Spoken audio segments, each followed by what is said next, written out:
NEET 2025 वाले बच्चों तैयार हो जाओ, हम स्टार्ट करने वाले हैं इनऑर्गेनिक के वन शॉट्स, जिसके अंदर सारी कंप्लीट पीवाईक्यूज हमारे पास में, पूरी कंप्लीट थ्योरी, उसके पीवाईक्यूज, किस पैटर्न के क्वेश्चंस आपके 2025 में आ सकते हैं, सब कुछ डिस्कस किया जाएगा। हम फर्स्ट चैप्टर स्टार्ट कर रहे हैं इनऑर्गेनिक का, पीरियोडिक टेबल। पीरियोडिक टेबल के लिए आपको एक चीज जो सबसे पहले अच्छे से आनी चाहिए और डायरेक्टली जिसके क्वेश्चंस आपके बैठ जाते हैं पेपर में, दैट इज इलेक्ट्रॉनिक कॉन्फ़िगरेशन।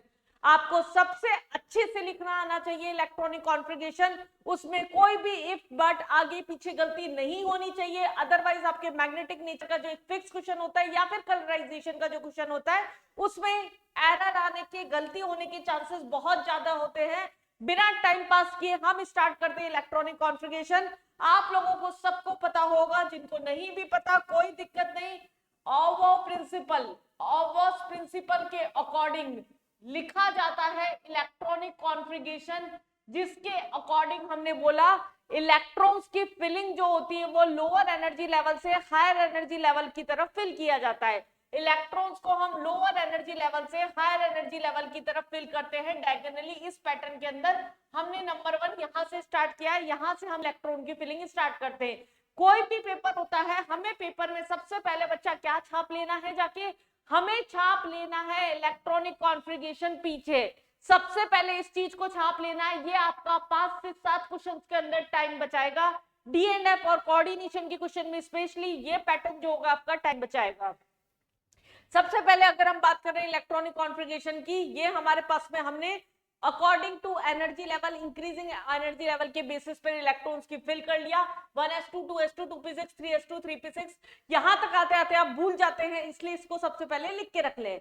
लिखने का तरीका क्या हो रहा है, नोबल गैस की टर्म में हम लिखते हैं। जैसे अगर हमारे पास में नंबर है 16, अगर हम सारे इलेक्ट्रॉन्स को फिल करते हैं तो 1s2 2s2 2p6 3s2 3p, आपके पास में यहाँ क्या हो गया 4 हो गया। टोटल क्या हो गया 6 2 2 10 11 12 और 4, हमारे पास में 16 इलेक्ट्रॉन्स फिल हो गए। लेकिन अगर इसे शॉर्ट में लिखना है तो हम यहाँ पर लिख देंगे आर्गन नहीं, नियॉन। नियॉन इससे छोटा नंबर होता है जिसका 10 होता है। 10 हमने यहाँ ब्रैकेट में लिख दिया, बाहर लिख दिया 3s2 3p4, आखिरी में हमारे पास आ रहा है ns2 np4। मतलब ये आपका क्या हो गया, p ब्लॉक का एलिमेंट हो गया। साथ में हम पीरियड और ब्लॉक भी निकाल सकते हैं, इसका ग्रुप भी निकाल सकते हैं। पीरियड क्या हो गया आपका, थर्ड पीरियड हो गया। एन की वैल्यू मैक्सिमम, जो प्रिंसिपल क्वांटम नंबर होता है आपका एन, जो आगे का शेल बताता है, उसकी वैल्यू मैक्सिमम जो होती है वही उसका पीरियड होता है। ये आपका पीरियड क्या हो गया, यहाँ पर 3 हो गया। और जो ग्रुप है वो क्या होता है, पी ब्लॉक में दोनों में कितने इलेक्ट्रॉन है, +10, मतलब 4 + 2 + 10, तो टोटल हमारे पास में 16। तो 16th ग्रुप का ये हमारे पास में एलिमेंट हो गया। जनरल इलेक्ट्रॉनिक कॉन्फ़िगरेशन को हम इस पैटर्न में लिखते हैं। बट सबसे ज्यादा दिक्कत क्या करता है, जहां पर एक्सेप्शंस आ जाते हैं, और पेपर में तो बच्चा पूछना एक्सेप्शन को, ये आपने देखा होगा अगर थोड़े मेंस के पेपर के क्वेश्चन की प्रैक्टिस भी अगर आप साथ में करते हैं तो उसके अंदर भी इस साल कॉन्फ़िगरेशन बेस्ड जनरली पेपर में सेट्स में क्वेश्चंस थे। तो हम यहाँ देखते हैं, अगर कोई रैंडम नंबर लिख रहे हैं, लाइक हमने 22 लिखना है, अगर 22 लिखना है तो ब्रैकेट के अंदर क्या आ गया हमारे पास में, ब्रैकेट के अंदर आ गया आर्गन, मतलब 18 तक आपका कंप्लीट है। आर्गन 3p6 पे खत्म होता है, आगे क्या बढ़ना है हमें, 4s2 3d2 बढ़ना है। बट इसको इस तरीके से नहीं लिखा जाता, इसको आगे और पीछे करके लिखा जाता है, क्योंकि जनरल कॉन्फ़िगरेशन जो होता है वो क्या होता है, ये अगर ns2 है तो ये हमारे पास n-1d2 है। लेकिन हमें पता है डी ब्लॉक का जनरल कॉन्फ़िगरेशन क्या होता है, n-1d2। लेकिन फिलिंग हमेशा ऐसे ही करेंगे, लेकिन फिलिंग ऐसे करने के बाद जिस पे अंडरलाइन कर रही हूं उनकी पोजीशंस को आगे पीछे कर लेना, अपने आप सेट हो जाएगा कॉन्फ़िगरेशन में जनरल कॉन्फ़िगरेशन का पैटर्न। तो ये आपका क्या हो जाएगा, यहाँ पर 3d2 4s2 हो जाएगा। ये तो नॉर्मल है, ये तो नॉर्मल है, हमारे पास में आसानी से लिख पा रहे हैं कॉन्फ़िगरेशन। लेकिन अगर एक्सेप्शन आ जाए तो उसके लिए मैं यहाँ पर आपको फटाफट से ट्रिक बता देती हूँ।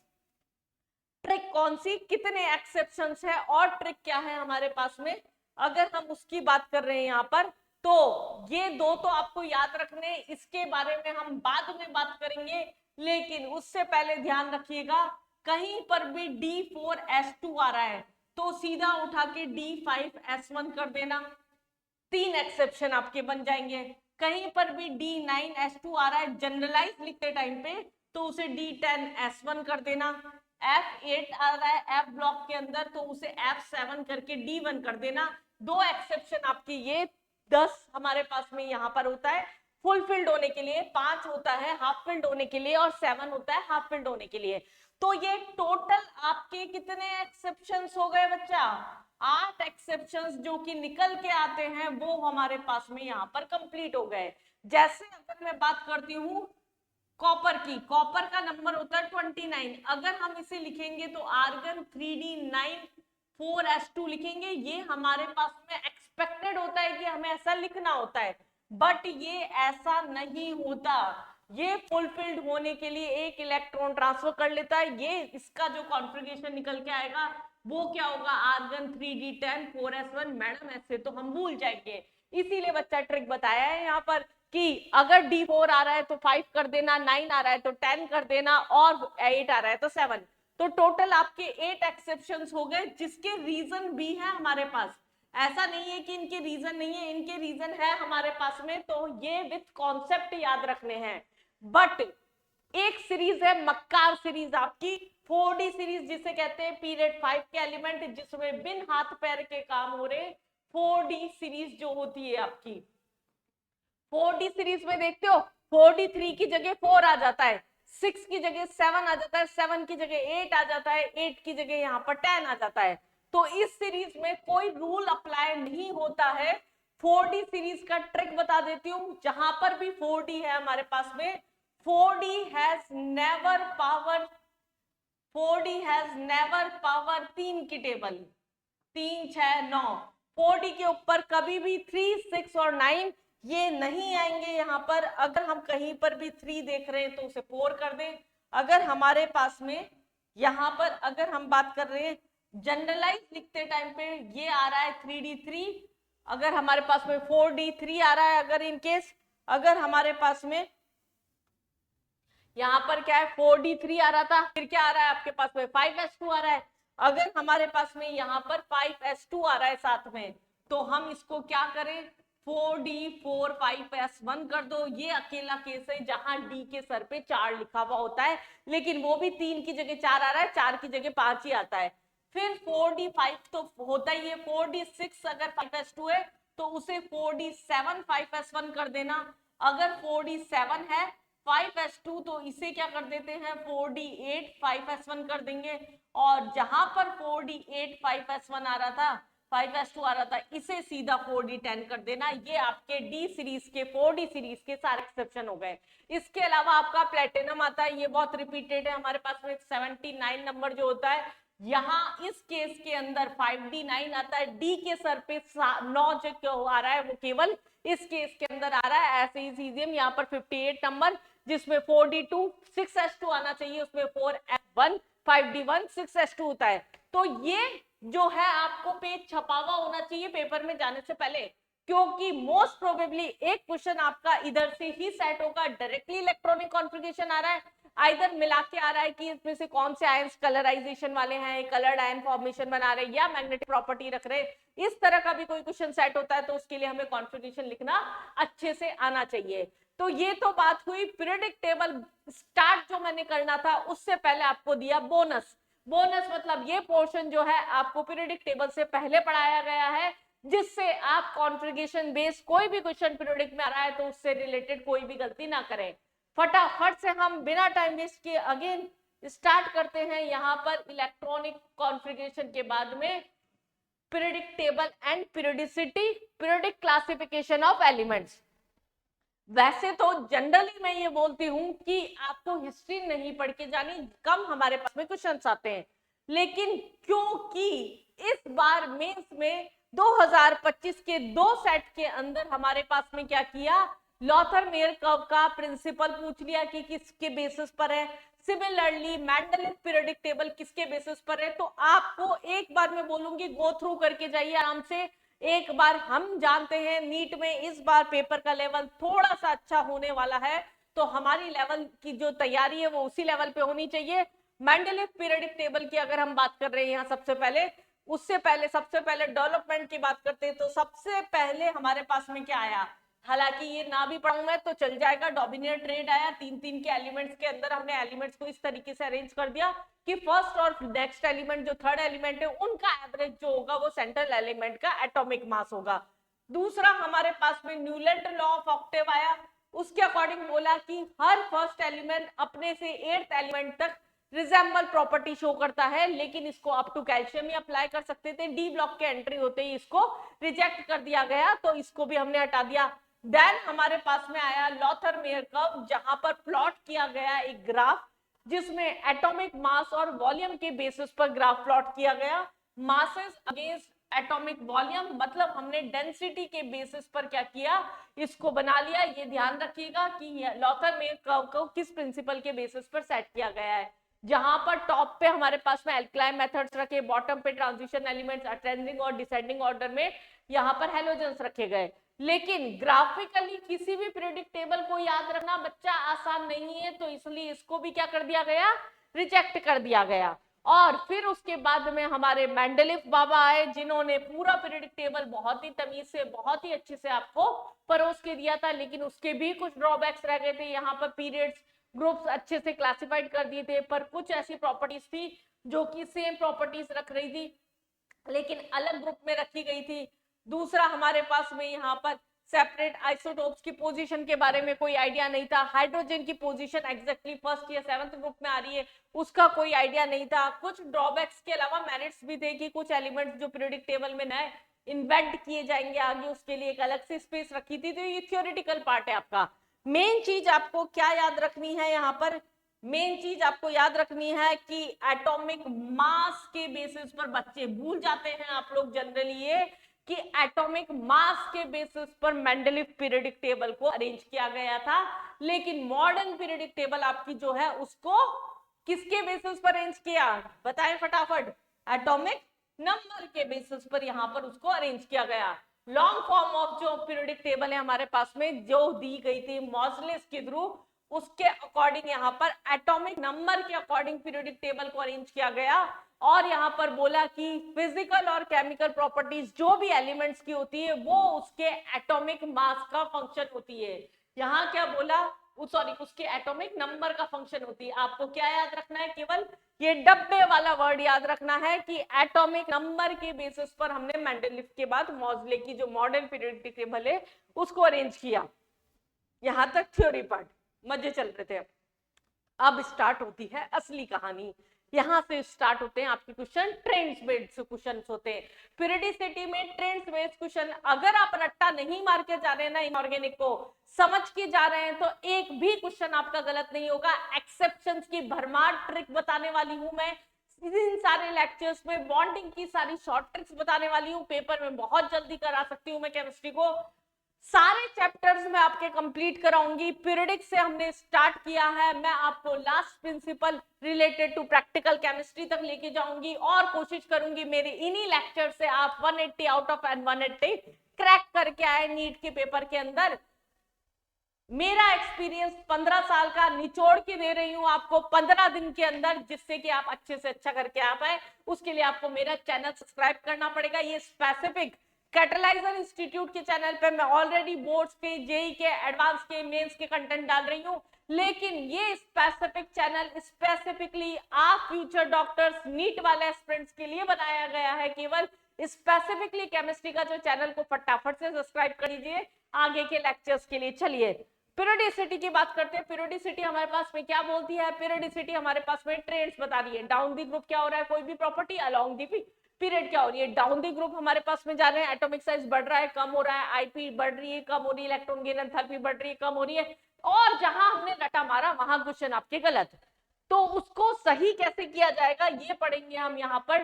पीरियोडिसिटी पढ़ने से पहले, हम यहाँ पर स्टार्ट करने से पहले जो एक बार गो थ्रू कर लेते हैं चारों ब्लॉक्स। एस ब्लॉक एलिमेंट है, एल्कलाइन मेटल्स और एल्कलाइन अर्थ मेटल्स दो प्रेजेंट है। पी ब्लॉक एलिमेंट है, इसमें 13 to 18 आते हैं हमारे पास में।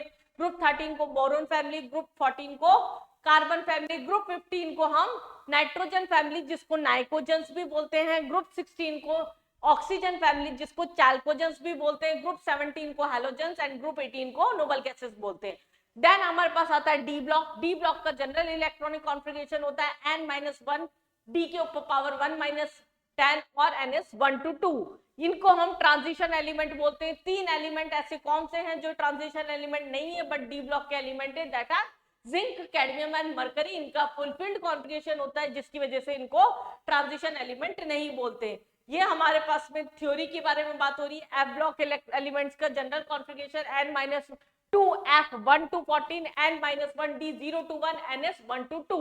लैंथेनॉइड और एक्टिनॉइड दो सीरीज यहाँ प्रेजेंट है। एक्टिनॉइड में यूरेनियम के बाद में जितने भी एलिमेंट्स हैं that are known as transuranic elements. ये हमारे पास में ऑल अबाउट हुआ ओवरव्यू ऑफ पीरियोडिक टेबल। अब हम पीरियोडिसिटी की ट्रेंड्स की बात कर रहे थे कि down the group along the period क्या हो रहा है।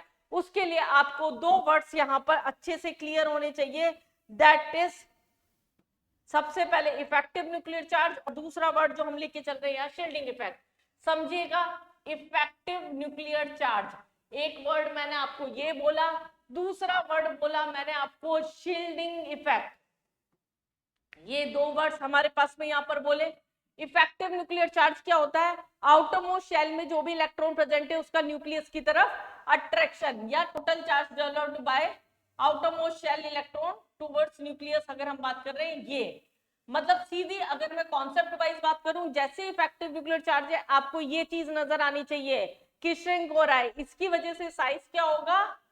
छोटा होगा। बस ये ध्यान रखना, effective nuclear charge leads to decrease in size of an atom. और शील्डिंग इफेक्ट क्या होता है? जब अंदर वाले शेल में इलेक्ट्रॉन बढ़ जाए बाहर के कंपेयर में, लाइक 3d5 4s2, तो ये बाहर की तरफ रिपल्सिव फोर्स लगाना शुरू कर देते हैं। जब ये बाहर की तरफ रिपल्सिव फोर्स लगा रहे हैं तो उसको हमने क्या बोल दिया यहाँ पर? शील्डिंग इफेक्ट बोल दिया। इसकी वजह से साइज क्या होगा? दिख रहा होगा, साइज क्या होगा? इंक्रीज होगा। तो इसकी वजह से यहाँ पर साइज क्या होगा? डिक्रीज होगा। मतलब आपको पेपर में जैसे इफेक्टिव न्यूक्लियर चार्ज वर्ड दिखे तो आपको ये नजर आना चाहिए कि इफेक्टिव न्यूक्लियर चार्ज मतलब size decrease, shielding effect repulsive force मतलब साइज इंक्रीज। ये दो एक मेजर कॉन्सेप्ट है जो कि आपके हर प्रॉपर्टी के अंदर आगे लगने वाले हैं। अगर हम बात करते हैं सबसे पहले यहाँ पर एटॉमिक साइज की, इफेक्टिव न्यूक्लियर चार्ज और इसकी डेफिनेशन आपकी यहाँ पर दे रखी है मैंने। इफेक्टिव न्यूक्लियर चार्ज जो होता है वो होता है Z माइनस सिग्मा, मतलब Z जो होता है वो क्या है? एक्चुअल हमारे पास में न्यूक्लियर चार्ज एटॉमिक नंबर जो भी होता है, और शील्डिंग या स्क्रीनिंग इफेक्ट जो होता है ये फॉर्मूला है, जस्ट आपको ये फॉर्मूला याद रख लेना है। स्लैटर्स रूल में हम इसको यूज करते हैं।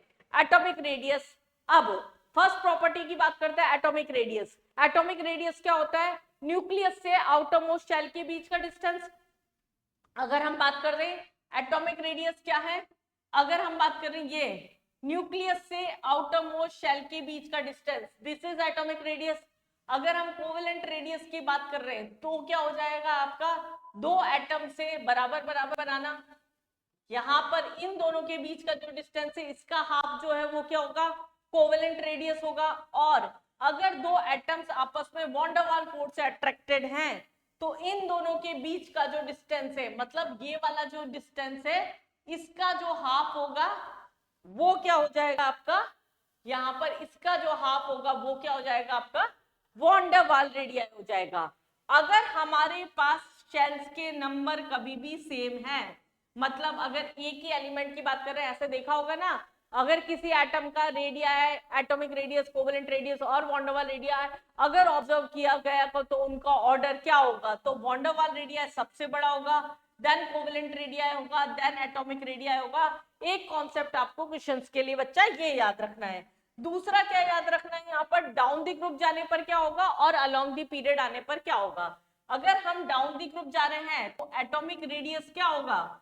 अगर हम बात कर रहे हैं atomic radius down the group जाने पर इंक्रीज होगा। क्यों? क्योंकि यहाँ पर शेल्स के नंबर बढ़ते जा रहे हैं, 1s1 2s1 3s1 4s1 5s1 इस तरीके से। अगर हम अलोंग द पीरियड जा रहे हैं तो एटॉमिक रेडियस जो होगा वो क्या होगा? यहाँ पर डिक्रीज होगा। क्यों? क्योंकि इफेक्टिव न्यूक्लियर चार्ज बढ़ता जाता है। यहाँ पर क्या है? 2p1 2p2 2p3 एक ही शेल में इलेक्ट्रॉन बढ़ते जा रहे हैं, अट्रैक्शन बढ़ता जा रहा है तो साइज जो होगा वो अपने आप डिक्रीज होता जाएगा।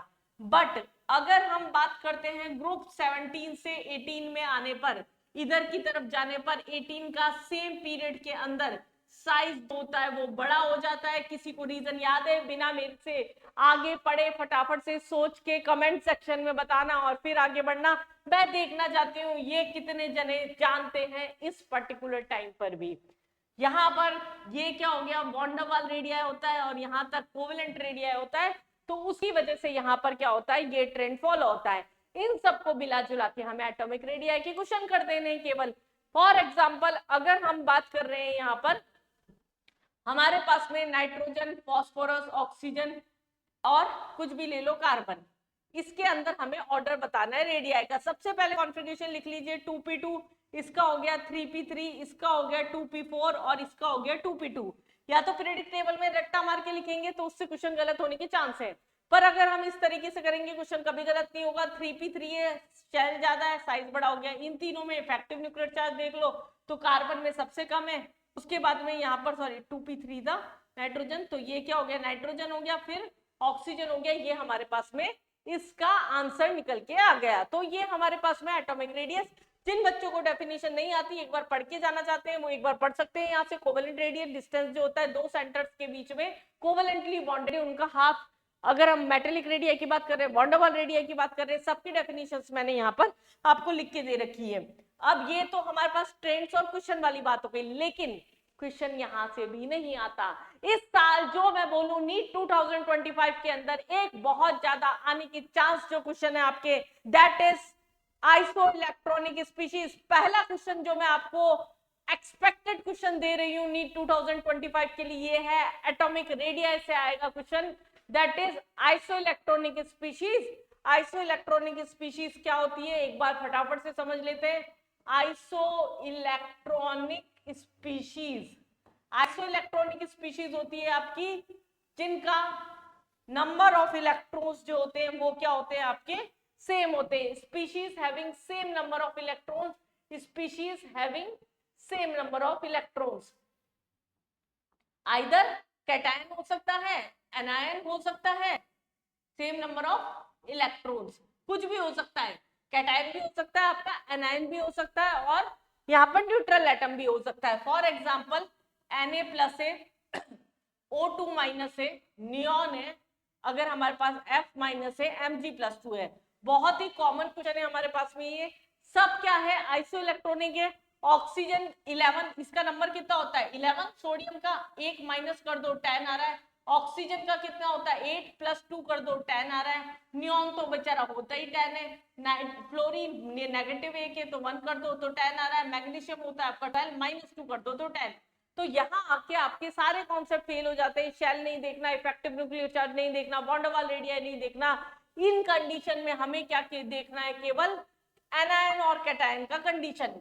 कोई भी एनायन जो होगा उसका साइज अपने पेरेंट एटम के कंपेयर में हमेशा बड़ा होता है, और कोई भी कैटायन जो होता है उसका साइज अपने पेरेंट एटम के कंपेयर में हमेशा छोटा होता है। ये हमारे पास में एक ट्रेंड है।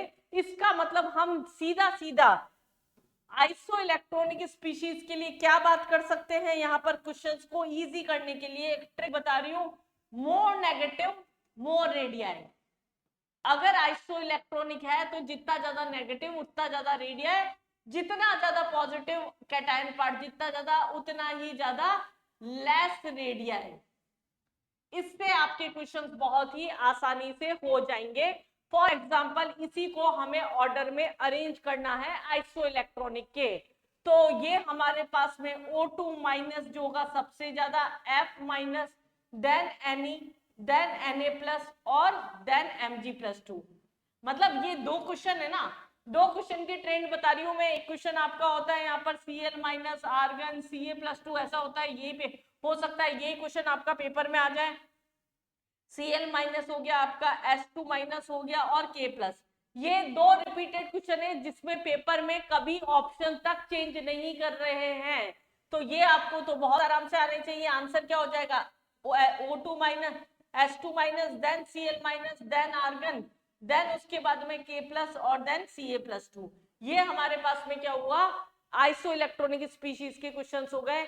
डी ब्लॉक में वेरिएशन अलग तरीके से चलता है, जो इसी में हम D block, D and F block जो पढ़ेंगे उसमें पढ़ेंगे कि स्टार्टिंग के 4 एलिमेंट का सेम हो जाता, यहाँ पर डिक्रीज होता है, मिडिल एलिमेंट्स का लगभग सेम होता है, लास्ट के एलिमेंट्स का एकदम से इंक्रीज हो जाता है, वो हम वहां पर डील कर लेंगे डी एंड एफ ब्लॉक के अंदर। नेक्स्ट हम आयनिक रेडिया जो हमने पढ़ा, कैटायन और एनायन के बीच में कैसे क्या फॉर्म होता है, कैटायन इलेक्ट्रॉन की लूज करने के बाद एनायन इलेक्ट्रॉन की गेन करने के बाद बनता है, इसका पेरेंट एटम की कंपेयर में साइज छोटा होता है, बड़ा होता है, ये सब हमने पॉइंट्स यहाँ पर लिख रखे हैं, आप एक बार इसमें से रीड कर सकते हैं आराम से। तो ये हमारे पास में क्या थी, एटॉमिक रेडियस था, इसकी फर्स्ट प्रॉपर्टी। बने रहिएगा लेक्चर में, इसी लेक्चर में मैं लास्ट में आपको 2024, 23, 22 की नीट की प्रीवियस ईयर के क्वेश्चंस करवाने वाली हूँ। इसी लेक्चर से आपके सारे क्वेश्चंस हो जाएंगे, आपको कुछ उठाने की जरूरत नहीं है। लगे रहिए, डटे रहिए मेरे साथ में, और केमिस्ट्री पेपर में एफोर्ड के आइए। आयनाइजेशन पोटेंशियल, ये थोड़ा सा दिक्कत करता है आपको, लेकिन समझते हैं। डेफिनेशन क्या बोलती है यहाँ पर, किसी भी न्यूट्रल गैसेज एटम में से एक इलेक्ट्रॉन को निकालते टाइम पे कितनी एनर्जी रिक्वायर्ड है। वर्ड इंपॉर्टेंट क्या है, required. Energy required to remove an electron from outermost shell of neutral gases atom is known as ionization potential। इसको हम क्या बोलते हैं, कोई भी मेटल में से एक इलेक्ट्रॉन निकाला दैट इज Ip1, फिर एक इलेक्ट्रॉन और निकाला Ip2, फिर एक इलेक्ट्रॉन और निकाला Ip3। जैसे जैसे इलेक्ट्रॉन निकलते जाएंगे साइज छोटा होता जाएगा, Ip बढ़ता जाएगा। तो जनरली क्या होता है, ये ट्रेंड चलता है 3 to 1, बट जनरली जैसे ही मैंने वर्ड यूज कर दिया, असर्शन रीजन में ध्यान रखिएगा, इसे हमेशा अप्लाई नहीं करते। जैसे ही मैंने वर्ड जनरली यूज किया, इसका मतलब इसे हम रेगुलरली अप्लाई नहीं कर सकते। आईपी किस किस पर डिपेंड कर सकता है, साइज पर डिपेंड कर सकता है। आपका आईपी साइज जितना बढ़ता जाएगा, इफेक्टिव इलेक्ट्रॉन उतना आसानी से निकल जाएगा, तो एनर्जी कम लगेगी। इफेक्टिव न्यूक्लियर चार्ज जितना ज्यादा, शील्डिंग इफेक्ट के इनवर्सली प्रोपोर्शनल। अगर हाफ फील्ड या फुल फील्ड है हमारे पास में, तो उनके डायरेक्टली प्रोपोर्शनल। ये कुछ कॉन्सेप्ट्स लगते हैं आईपी के फैक्टर देखने के लिए। तो सबसे पहले अगर हम यहाँ पर वापस बात करते हैं, डाउन द ग्रुप जाने पर आईपी क्या होगा, डाउन द ग्रुप जाने पर आईपी क्या होगा, आपका डिक्रीज होगा, क्योंकि साइज बढ़ता जा रहा है, इलेक्ट्रॉन आसानी से भाग लेंगे तो भाग जाने दो भाई, आईपी को डिक्रीज करवा दो, और इधर की तरफ क्या होगा, नॉर्मल ट्रेंड में इंक्रीज होगा। ये एक एंडोथर्मिक प्रोसेस है, एनर्जी रिक्वायर्ड है यहाँ पर, ये भी एक पॉइंट है जो ध्यान रखने का है।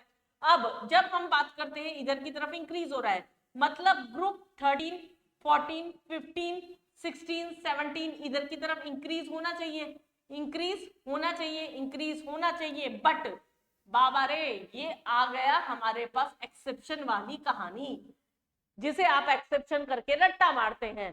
ग्रुप 15 का 16 के कंपेयर में ज्यादा होता है, तो ये 2p3 है हमारे पास में, np3 है, या हाफ फील्ड होने की वजह से अपने आगे और पीछे वाले से ज्यादा होगा। मैडम हमें तो याद है, हम फिर भी नेगेटिव करके आते हैं इन क्वेश्चंस में।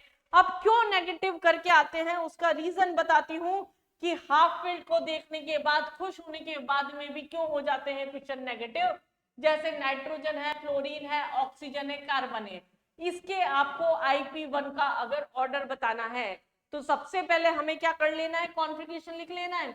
कॉन्फ़िगरेशन क्या है इसका, 2p2, इसका 2p4, यहाँ पर 5, सॉरी, इसका कॉन्फ़िगरेशन क्या है, यहाँ पर फ्लोरीन था 2p5, इसका 2p4 और इसका 2p2। अब हमें दिख रहा है इलेक्ट्रॉन सबसे ज्यादा, इसमें इफेक्टिव न्यूक्लियर चार्ज ज्यादा, अट्रैक्शन ज्यादा, तो आईपी भी ज्यादा, तो सबसे पहले आ गया फ्लोरीन। अब बच्चे क्या करते हैं, जैसे ही देखते हैं यहाँ पर np3 है, तो इस कंडीशन के अंदर यहाँ पर हमारे पास में क्या हो जाएगा, 2p3 हो जाएगा। अगर यहाँ पर 2p3 है, ये पहले आना चाहिए था, लेकिन ये क्या है, यहाँ आता है, फिर ऑक्सीजन आता है, कार्बन आता है, हमें लगता है 4 पहले आना चाहिए, लेकिन हाफ फील्ड की वजह से नाइट्रोजन पहले आ गया, ये तो सबको पता है। लेकिन दिक्कत करता है ये वाला गेम, इससे भी ज्यादा कर देते हो आप उठा के, हाफ फील्ड केवल अपने आगे और पीछे वाले से ज्यादा होगा, नेक्स्ट से नहीं होगा, याद रहेगा। और IP2 का अगर ऑर्डर पूछा है तो एक एक इलेक्ट्रॉन निकाल दो सब में से। फ्लोरीन में से एक इलेक्ट्रॉन निकाला 4, नाइट्रोजन में से निकाला 2, ऑक्सीजन से निकाला 2, 3, और अगर कार्बन से निकाला तो 1। अब इन चारों से ऑर्डर देखो, ऑक्सीजन सबसे ज्यादा हो गया, फिर फ्लोरीन हो गया, फिर नाइट्रोजन हो गया, फिर कार्बन हो गया। तो इस तरीके से हम आईपी के क्वेश्चंस करते हैं, आयनाइजेशन पोटेंशियल के क्वेश्चन करते हैं। अगर हमें कोई न्यूमेरिकल वैल्यू दे दी, जैसे IP of nitrogen and oxygen is, और हमें कोई भी वैल्यू दे दी, मैं अप्रॉक्स ले रही हूँ इसको, बिल्कुल वैसी वैल्यू मत मान लेना, जैसे 0.8 इलेक्ट्रॉन वोल्ट और 0.6 दे दी, यहाँ पर हमारे पास में 0.8 एंड 0.8 दे दी, अगेन हमारे पास 0.6 और 0.6 दे दी, और हमारे पास में नेक्स्ट वैल्यू यहाँ पर 0.6 एंड 0.8 दे दी। तो हमें इसमें कुछ करना नहीं, न्यूमेरिकल नहीं है ये। नाइट्रोजन और ऑक्सीजन के एसिड रेडियाई के एफिनिटी के सबके क्वेश्चन बनते हैं आपके यहाँ पर। तो इसके अंदर नाइट्रोजन और ऑक्सीजन की अगर हम बात कर रहे हैं यहाँ पर, तो नाइट्रोजन का हमें पता है ज्यादा होता है, तो ज्यादा वाली वैल्यू पहले और बाद वाले में सेकंड, तो फर्स्ट ऑप्शन हो जाएगा। एक इस पैटर्न के क्वेश्चन आपके यहाँ से बनते हैं। इस साल सबसे ज्यादा आंसर चांसेस आपके हैं आईपी और एटॉमिक रेडियस से क्वेश्चन आने के। इलेक्ट्रॉन एफिनिटी और नेगेटिविटी जो हो गई, नेक्स्ट प्रॉपर्टी लेके चलते हैं। अब यहाँ पर फैक्टर्स हमने सारे ले लिया, इफेक्टिव न्यूक्लियर चार्ज साइज ले लिया, शील्डिंग इफेक्ट ले लिया, पेनिट्रेशन पावर ले ली, ये सब हमने यहाँ पर इलेक्ट्रॉनिक कॉन्फ़िगरेशन कैसे यूज हो रहा है, हाफ फील्ड फुल फील्ड, वो हमने ले लिया। नेक्स्ट टर्म आती है हमारे पास में यहाँ electron gain enthalpy. Electron gain करने की टेंडेंसी, नाम से ही पता पड़ रहा है, इलेक्ट्रॉन को गेन करते टाइम पे कितनी एनर्जी लिबरेट हो रही है, दैट इज हमारे पास में इलेक्ट्रॉन गेन एंथैल्पी और इलेक्ट्रॉन एफिनिटी। वर्ड इंपॉर्टेंट क्या है यहाँ पर, ढूंढो ढूंढो ढूंढो, कहाँ गए इंपॉर्टेंट वर्ड।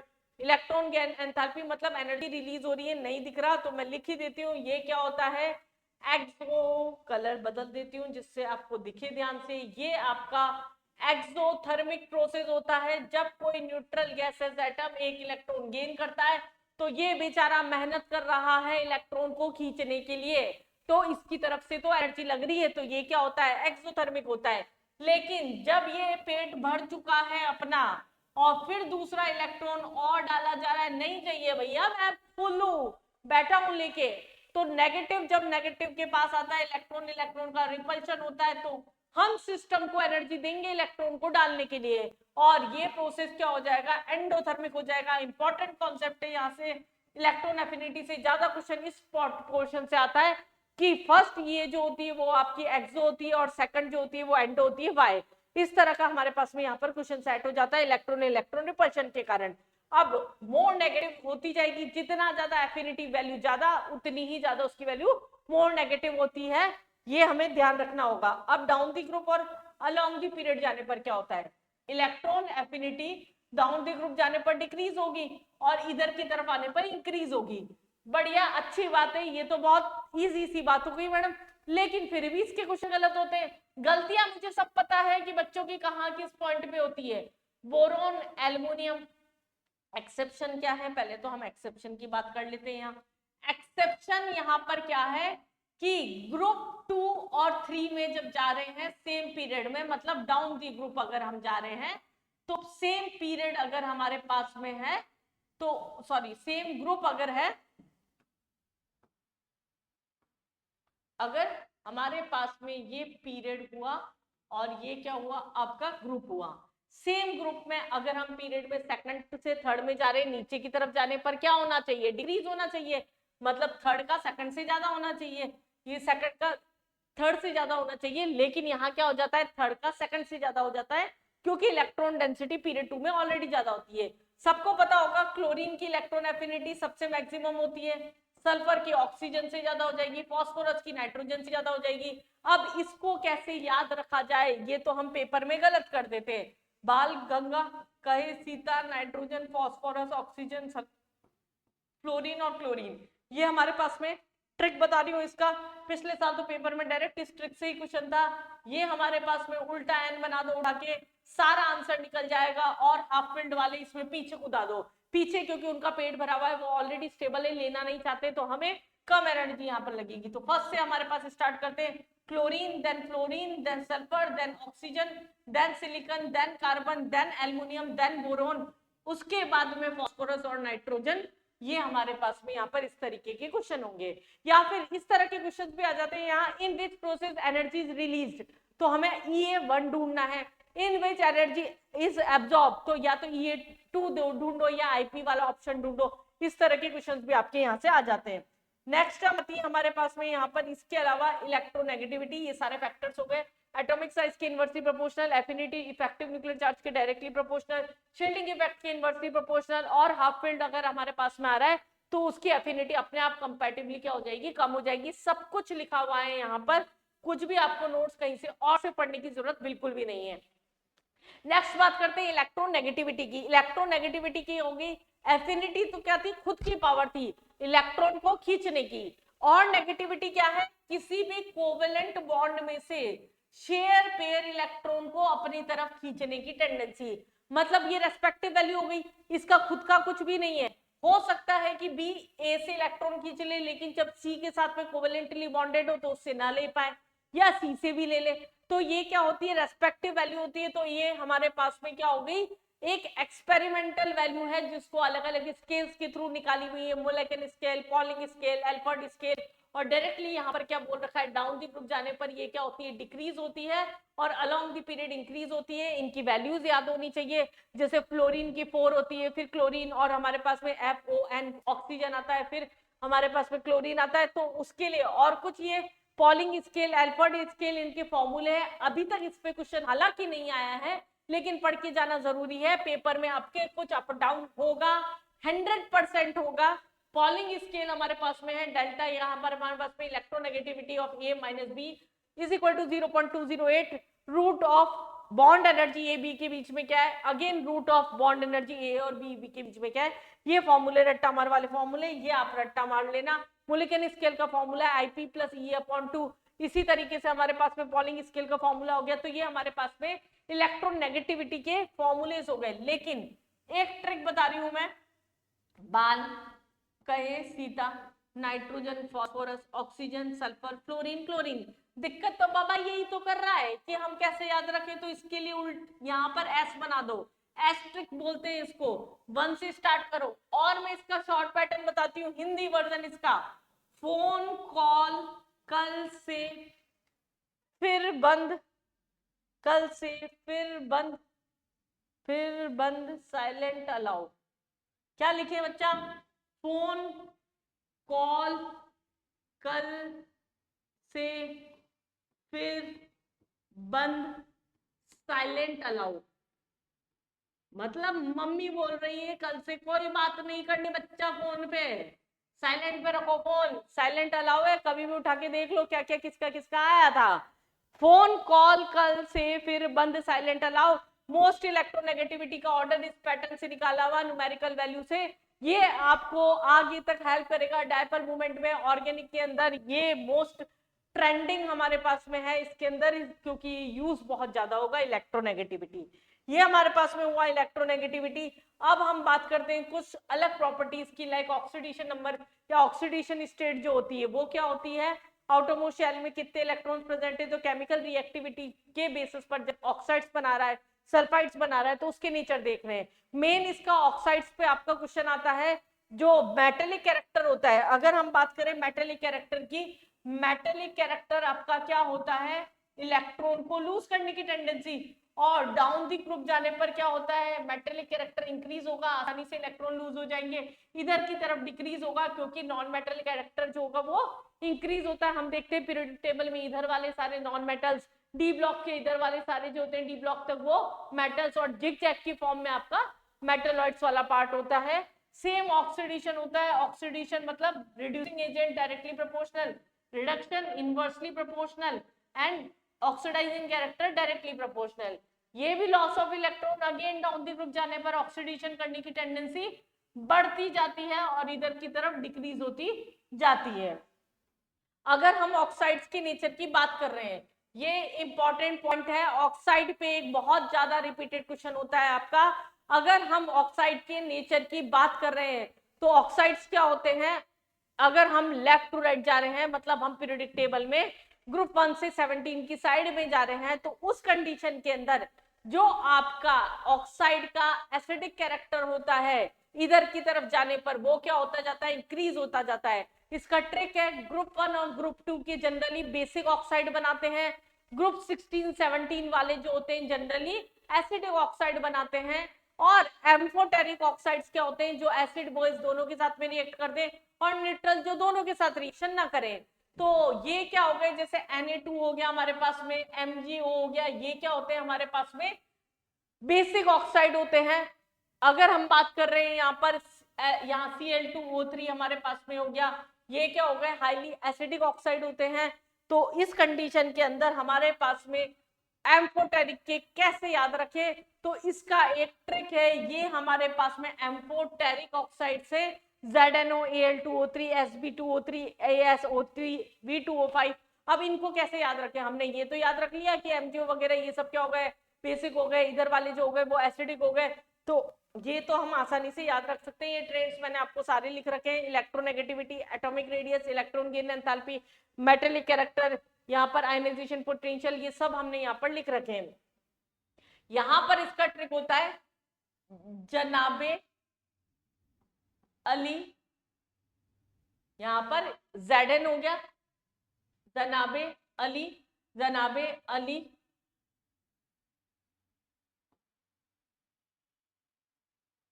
आसान वाला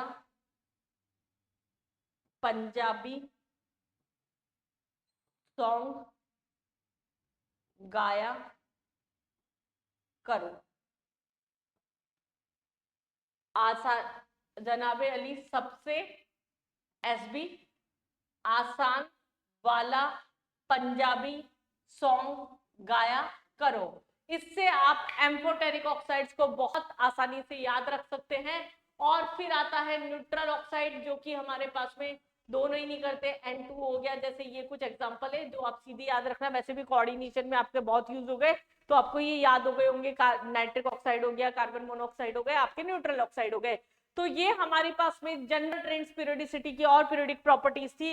इससे अलावा हम डायगोनल रिलेशनशिप की एक बात और कर लेते हैं। यहाँ पर डायगोनल रिलेशनशिप क्या होती है, पीरियड 2 के जो एलिमेंट्स होते हैं वो अपने से नेक्स्ट डायगोनली प्रेजेंट वाले पीरियड 3 के एलिमेंट के साथ रिजेंबल प्रॉपर्टी शो रखते हैं। लिथियम मैग्नीशियम के साथ बेरिलियम, एल्युमिनियम के साथ कार्बन, बोरोन सिलिकॉन के साथ, इसको हम बोलते हैं यहाँ पर डायगोनल रिलेशनशिप। तो ये हमारे पास में थे सारा थ्योरी वाला पोर्शन जो कि हमने यहाँ पर पढ़ा। थ्योरी के बाद में अब हम थोड़ा सा देख लेते हैं फटाफट से कि किस तरह के क्वेश्चंस आपके पेपर के अंदर आते हैं। पहला क्वेश्चन देखते हैं, decreasing order of atomic radii of lithium, beryllium, boron और कार्बन। हम बात करते हैं यहाँ पर लिथियम, बेरिलियम, बोरोन और कार्बन। कार्बन क्या है, 2p2 है, ये क्या है 2p हमारे पास में 1 है। बेरिलियम होता है 2s2 और ये होता है 2s1। लिथियम जो होता है वो मेटेलिक कैरेक्टर रखता है, उसका आयनिक रेडिया आपका मेटेलिक कैरेक्टर सबसे ज्यादा होता है, तो लिथियम तो हर केस में सबसे पहले होना चाहिए था। 2 ऑप्शन थे लिथियम के। फिर हमारे पास इधर की तरफ आने पर एटॉमिक रेडियस क्या होता है, यहाँ पर डिक्रीज होता जाता है, मतलब बेरिलियम और हो गया, बोरोन हो गया, कार्बन हो गया।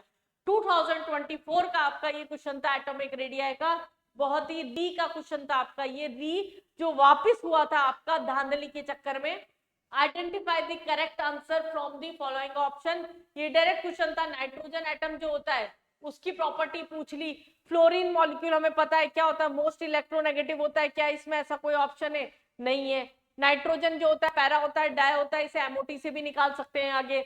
ऑक्सीजन मॉलिक्यूल जो होता है और जेनॉन एटम मोस्ट रिएक्टिव इन ग्रुप 18, ये तो हमें पता है। जेनॉन जो होता है वो क्या होता है, बहुत सारे कंपाउंड बनाता है, तो डी का आंसर तो आपका सेकंड हो गया, तो डी का आंसर तो आपका सेकंड हो गया। ये तो आपका डन था, तो 2 ही ऑप्शन थे आपके हमारे पास में, या 3 ऑप्शन थे सॉरी। उसके बाद में एक की बात कर रहे हैं नाइट्रोजन की, तो ये हाईएस्ट आईपी रखता है हाफ फिल्ड होने की वजह से। इन सब की अगर हम इन्हीं में बात कर रहे हैं तो आयनाइजेशन पोटेंशियल इसकी नाइट्रोजन की आईपी जो होती है वो ज्यादा हो जाती है ग्रुप 15 में, सही बात है। फ्लोरीन मॉलिक्यूल की अगर हम बात कर रहे हैं यहाँ पर, तो वो नेचर के अंदर क्या ऑक्सीडाइजिंग एजेंट होता है, ये स्ट्रॉन्ग ऑक्सीडाइजिंग एजेंट होता है, तो आपका आंसर क्या हो गया, डी हो गया।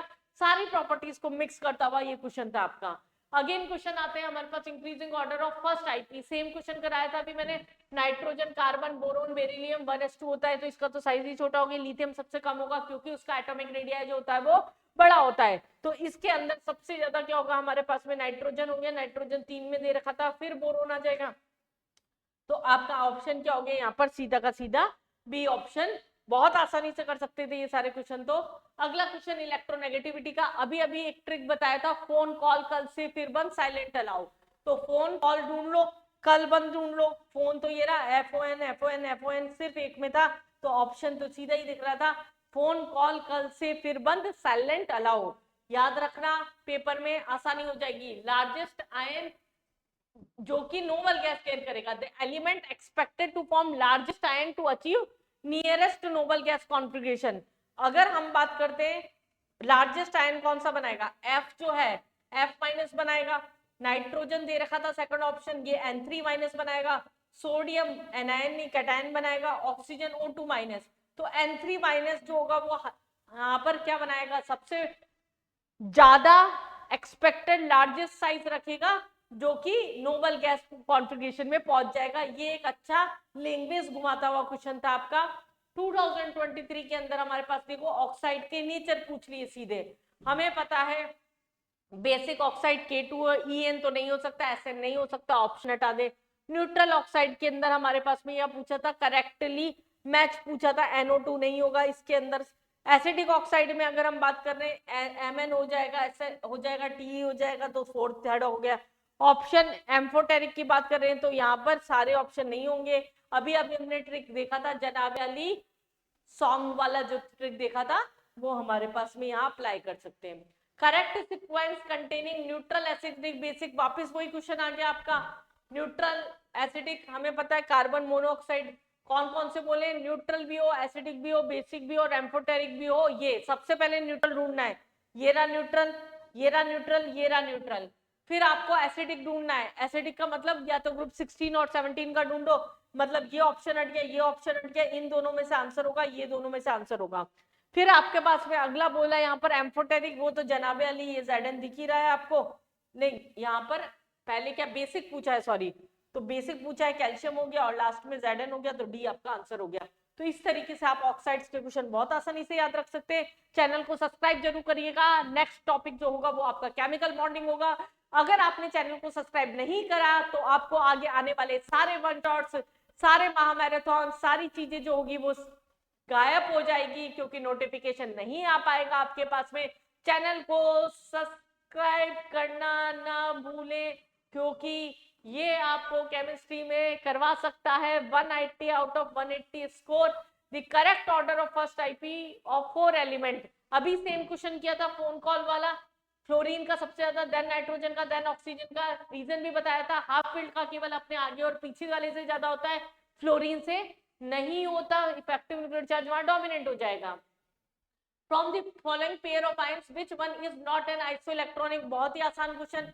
आइसोइलेक्ट्रॉनिक कौन सा नहीं होगा, O2 माइनस F माइनस होगा, दिख रहा है। Na प्लस और Mg प्लस 2 10 होता है, दिख रहा है। मैंगनीज और Fe3 प्लस जरूर थोड़ा, अरे क्वेश्चन सॉल्व क्यों करना था, किसी कंपाउंड पे अगर चार्ज सेम है तो वो आंसर वैसे ही हो जाएगा, क्योंकि दोनों में से इलेक्ट्रॉन निकलने के बाद हमें सेम नंबर तो आ नहीं सकता अगर डिफरेंट है तो ये भी आपका बहुत आसान क्वेश्चन था। अगला हमारे पास में अननिलियम, ये हमारे पास नॉमेनक्लेचर से क्वेश्चन था। अन को हम 1 बोलते हैं, नील को 0 बोलते हैं, फिर 101 102 ये हमारे पास में इस तरह से क्वेश्चन आ जाते हैं।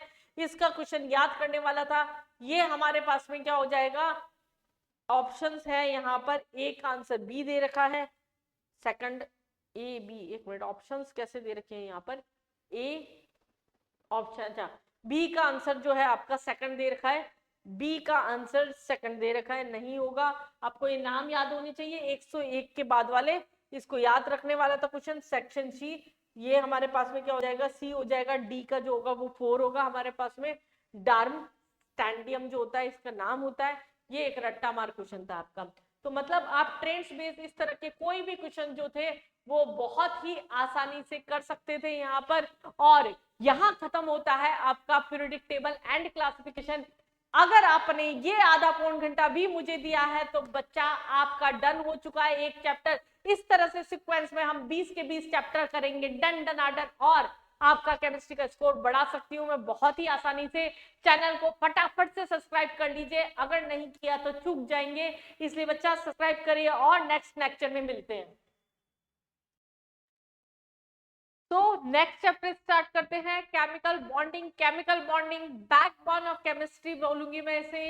अगर आपको केमिकल बॉन्डिंग नहीं आती तो इनऑर्गेनिक वैसे भी आपकी ढोलम डाल है, हिली डुली है, इस तरीके से है कि आपका स्कोर करना थोड़ा सा मुश्किल होगा। और नीट की अगर हम बात कर रहे हैं यहाँ पर, तो नीट में कम से कम आपके 4 क्वेश्चंस जो होता है वो केमिकल बॉन्डिंग जनरली लेके जाता है। 5 और 6 क्वेश्चन का रेशियो भी हो सकता है इसका। तो हमें इस चैप्टर को बहुत ही अच्छे से करना है। केमिकल बॉन्ड, बॉन्ड क्या होता है? फोर्स ऑफ अट्रैक्शन होता है आपका दो या दो से ज्यादा एटम्स के बीच में। अब बॉन्ड की अगर बात करते हैं तो दो टाइप के आपके बॉन्ड्स होते हैं, आइदर स्ट्रॉन्ग बॉन्ड होगा और वीक बॉन्ड होगा। स्ट्रॉन्ग बॉन्ड जो होता है आपका, उसके अंदर हमारे पास में क्या है? Covalent bond, ionic bond, coordinate bond and metallic bond आता है। और जो आपका वीक बॉन्ड है उसके अंदर आपका वॉन्डरवाल बॉन्ड और हाइड्रोजन बॉन्डिंग आता है। इस चैप्टर में जो आपका सबसे ज्यादा जो है वो आता है valence shell electron pair repulsion theory, मतलब आपका शेप और ज्योमेट्री पे क्वेश्चन, और उसके अलावा हाइब्रिडाइजेशन मिक्स होके आ गया। दूसरा एक इंपॉर्टेंट क्वेश्चन जो आता है आपका मॉलिक्यूलर ऑर्बिटल थ्योरी पे आता है। इन दोनों पोर्शंस को हम थोड़ा सा ज्यादा फोकस करके चलेंगे, बाकी सब कुछ लेके चलते हैं हम फटाफट। यहाँ पर स्टार्टिंग में हम बात कर रहे हैं यहाँ पर बॉन्ड क्या होता है, उसका डेफिनेशन हो गया। अगर हमने बोला स्ट्रॉन्ग बॉन्ड और वीक बॉन्ड दो टाइप के हमारे पास बॉन्ड होते हैं, तो सबसे पहले बात करते हैं हम हमारे पास में आयनिक बॉन्ड क्या होता है। आयनिक बॉन्ड जिसको हम इलेक्ट्रोवैलेंट बॉन्ड भी बोलते हैं, दैट इज इलेक्ट्रोस्टैटिक, जो भी फोर्स ऑफ अट्रैक्शन होता है कैटायन और एनायन के बीच में। जब हम इस तरह की बात कर रहे हैं तो पहले तो हम देखते हैं कि ये बच्चा बॉन्ड बनता कैसे है, क्या तरीका होता है बॉन्ड के फॉर्मेशन का। तो कोई भी जो भी हमारे पास सॉलिड स्टेट में कोई भी जो मेटल प्रेजेंट होता है वो क्या होता है, यहाँ पर सबसे पहले गैसेस स्टेट में कन्वर्ट होता है। इसको हम क्या बोलते हैं यहाँ पर? Sublimation energy. Solid is converted into gases state. अब ये गैसेस स्टेट में जो भी हमारे पास में एटम है ये इलेक्ट्रॉन लूज करता है। अभी अभी हमने पीरियोडिक पढ़ा है, उसमें हमें पता है इसको हम क्या बोलते हैं? आयनाइजेशन पोटेंशियल बोलते हैं। फिर उसके बाद में कोई भी नॉन मेटल जो होता है हमारे पास में, कोई भी नॉन मेटल जो होता है, एक सेकंड रुकिएगा, थोड़ा सा गर्मी बढ़ चुकी है एक्चुअली। हाँ, तो बेसिकली यहाँ पर कोई भी नॉन मेटल है, ये जब डिसोशिएट हो रहा है तो इसको हम गैसेस स्टेट में जब कन्वर्ट कर रहे हैं, इसको हमने क्या बोल दिया? इसमें डिसोसिएशन एनर्जी बोल दिया। फिर कोई भी नॉन मेटल जो हो गया वो इलेक्ट्रॉन गेन कर रहा है, उस टाइम पे जो एनर्जी रिलीज हो रही थी दैट इज इलेक्ट्रॉन एफिनिटी। और ये बना कैटायन, ये बना एनायन, कैटायन बना एनायन बना। इस टाइम पे जो फोर्स ऑफ अट्रैक्शन यहाँ पर फॉर्म हुआ, इससे बना आयनिक बॉन्ड, इसको हम बोलते हैं लैटिस एनर्जी। जब भी कोई भी आयनिक बॉन्ड फॉर्म हो रहा है उस टाइम पे जो एनर्जी रिलीज हो रही है that is energy, lattice energy. अगर हम टोटल एच की बात कर रहे हैं एंथैल्पी की, यहाँ ये तीनों क्या है? एंडोथर्मिक प्रोसेस है। ये दोनों आपका क्या है? एक्सोथर्मिक प्रोसेस है। और टोटल डेल्टा एच हमारे पास में क्या हो जाएगा? ये हो जाएगा आपका sublimation energy plus IP plus dissociation energy plus electron affinity plus lattice energy. ये दोनों नेगेटिव है, ये टोटल पॉजिटिव है। ओवरऑल वैल्यू नेगेटिव आएगी तो ही आयनिक बॉन्ड का फॉर्मेशन होगा, अदरवाइज आयनिक बॉन्ड फॉर्म नहीं होगा। ये तो आपका कॉन्सेप्ट हो गया कि आयनिक बॉन्ड कब फॉर्म होता है। ये हमने क्यों पढ़ा? कोई भी सिस्टम कब काम करता है, कोई भी सिस्टम काम करता है, जैसे आप पढ़ाई कर रहे हैं पढ़ाई कर रहे हैं पढ़ाई कर रहे हैं, अगर आपको उतना रिजल्ट नहीं मिल रहा, आपका स्कोर उतना नहीं आ रहा, जैसे कि इस टाइम पे आपके साथ हो रहा होगा, अगर आप 620 क्रॉस नहीं कर पा रहे तो आपकी धक धक बढ़ रही होगी, आपका पढ़ाई करने का मन नहीं कर रहा होगा। पर बच्चा इस टाइम पे हिम्मत बिल्कुल नहीं हारना। हमने 2 साल 3 साल दिए हैं डॉक्टर बनने की इस रेस में, तो अपनी हिम्मत को बनाए रखना। अगर हम बात करते हैं जितनी एनर्जी हम लगा रहे हैं उतनी रिलीज नहीं हो रही तो सिस्टम काम नहीं करता, आयनिक बॉन्ड फॉर्म नहीं होता। तो हमें इस तरीके से काम करना है कि हमारे पास में जितनी मेहनत कर रहे हैं उससे ज्यादा रिजल्ट हमें मिले, निकल के आए। तो आयनिक बॉन्ड फॉर्म होने की बच्चा कंडीशन क्या हो गई यहाँ पर कि नेगेटिव होना चाहिए, डेल्टा एच की वैल्यू आपकी नेगेटिव होनी चाहिए। अब आधे बच्चों को यही नहीं पता पड़ता आयनिक बॉन्ड कौन बनाएगा, कोवेलेंट कौन बनाएगा। जैसे AlCl3 अगर मैंने फटाफट पूछा तो आप बोल देंगे आयनिक बॉन्ड मैम शायद तक, लेकिन ऐसा नहीं होता। ये क्या है हमें पता है, कोवेलेंट बनाता है। इसका एक ट्रिक बता रही हूं, इसका ट्रिक ट्रिक ट्रिक ट्रिक के लिए कलर बदलना ज्यादा जरूरी होता है। ग्रुप 1 और ग्रुप 2 के जितने भी जनरली कैटायंस बनेंगे वो क्या करते हैं, आयनिक बॉन्ड बनाते हैं, एक्सेप्ट बेरिलियम एंड लिथियम। इनका साइज छोटा होता है तो इलेक्ट्रॉन लूज करने की बजाय इलेक्ट्रॉन शेयर करना प्रेफर करते हैं, कोवेलेंट बॉन्ड बनाते हैं। अदरवाइज ग्रुप 1 और ग्रुप 2 के एलिमेंट जनरली आयनिक बॉन्ड बनाते हैं, like NaCl, KHCl, MgCl2, CaCl2। ये सब क्या होते हैं, आपके आयनिक बॉन्ड बनाते हैं। तो देख के बच्चा सबसे पहले तो ये पता पड़ेगा आपको आयनिक बॉन्ड बन रहा है नहीं बन रहा। अब इसकी प्रॉपर्टीज जो होती है, ये हाईली हमारे पास में क्या होते हैं, आयनिक कंपाउंड सबसे ज्यादा हार्ड होते हैं, ब्रिटल होते हैं, क्रिस्टल लैटिस फॉर्म करते हैं, ये आइसोमॉर्फिज्म शो करते हैं। ये इस तरह के बहुत सारे पॉइंट्स है हमारे पास में। लेकिन फजान रूल जो है हम पूरा चैप्टर होने के बाद थोड़ा पीछे लेंगे, क्योंकि फजान रूल आपको थोड़ा सा डराता है। तो मैं स्टार्टिंग चैप्टर की ना बाबा ऐसा ना करूंगी जिससे आपका इंटरेस्ट खत्म हो जाए।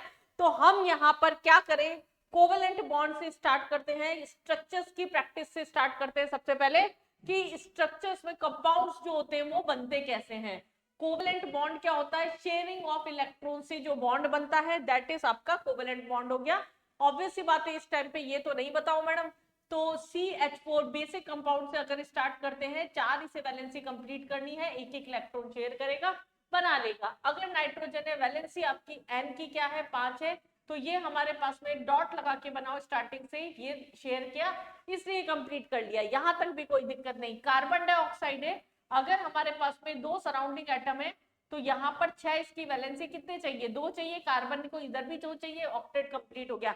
यहां तक तो मजा आ रहा था। लेकिन जैसे ही अगर हमारे पास में SO2 आया, हमें पता है हालांकि ये स्ट्रक्चर सही होता है, लेकिन ये क्या है, ऑक्टेट रूल के अकॉर्डिंग बनाया जा रहा है। ऑक्टेट रूल के अकॉर्डिंग क्या बोला, हर एक एटम जो होता है वो अपना ऑक्टेट कंप्लीट करने का कोशिश करता है, आइदर बाय लॉस, गेन और शेयर ऑफ इलेक्ट्रॉन, और उसके कारण उसने बॉन्डिंग करनी स्टार्ट करी थी।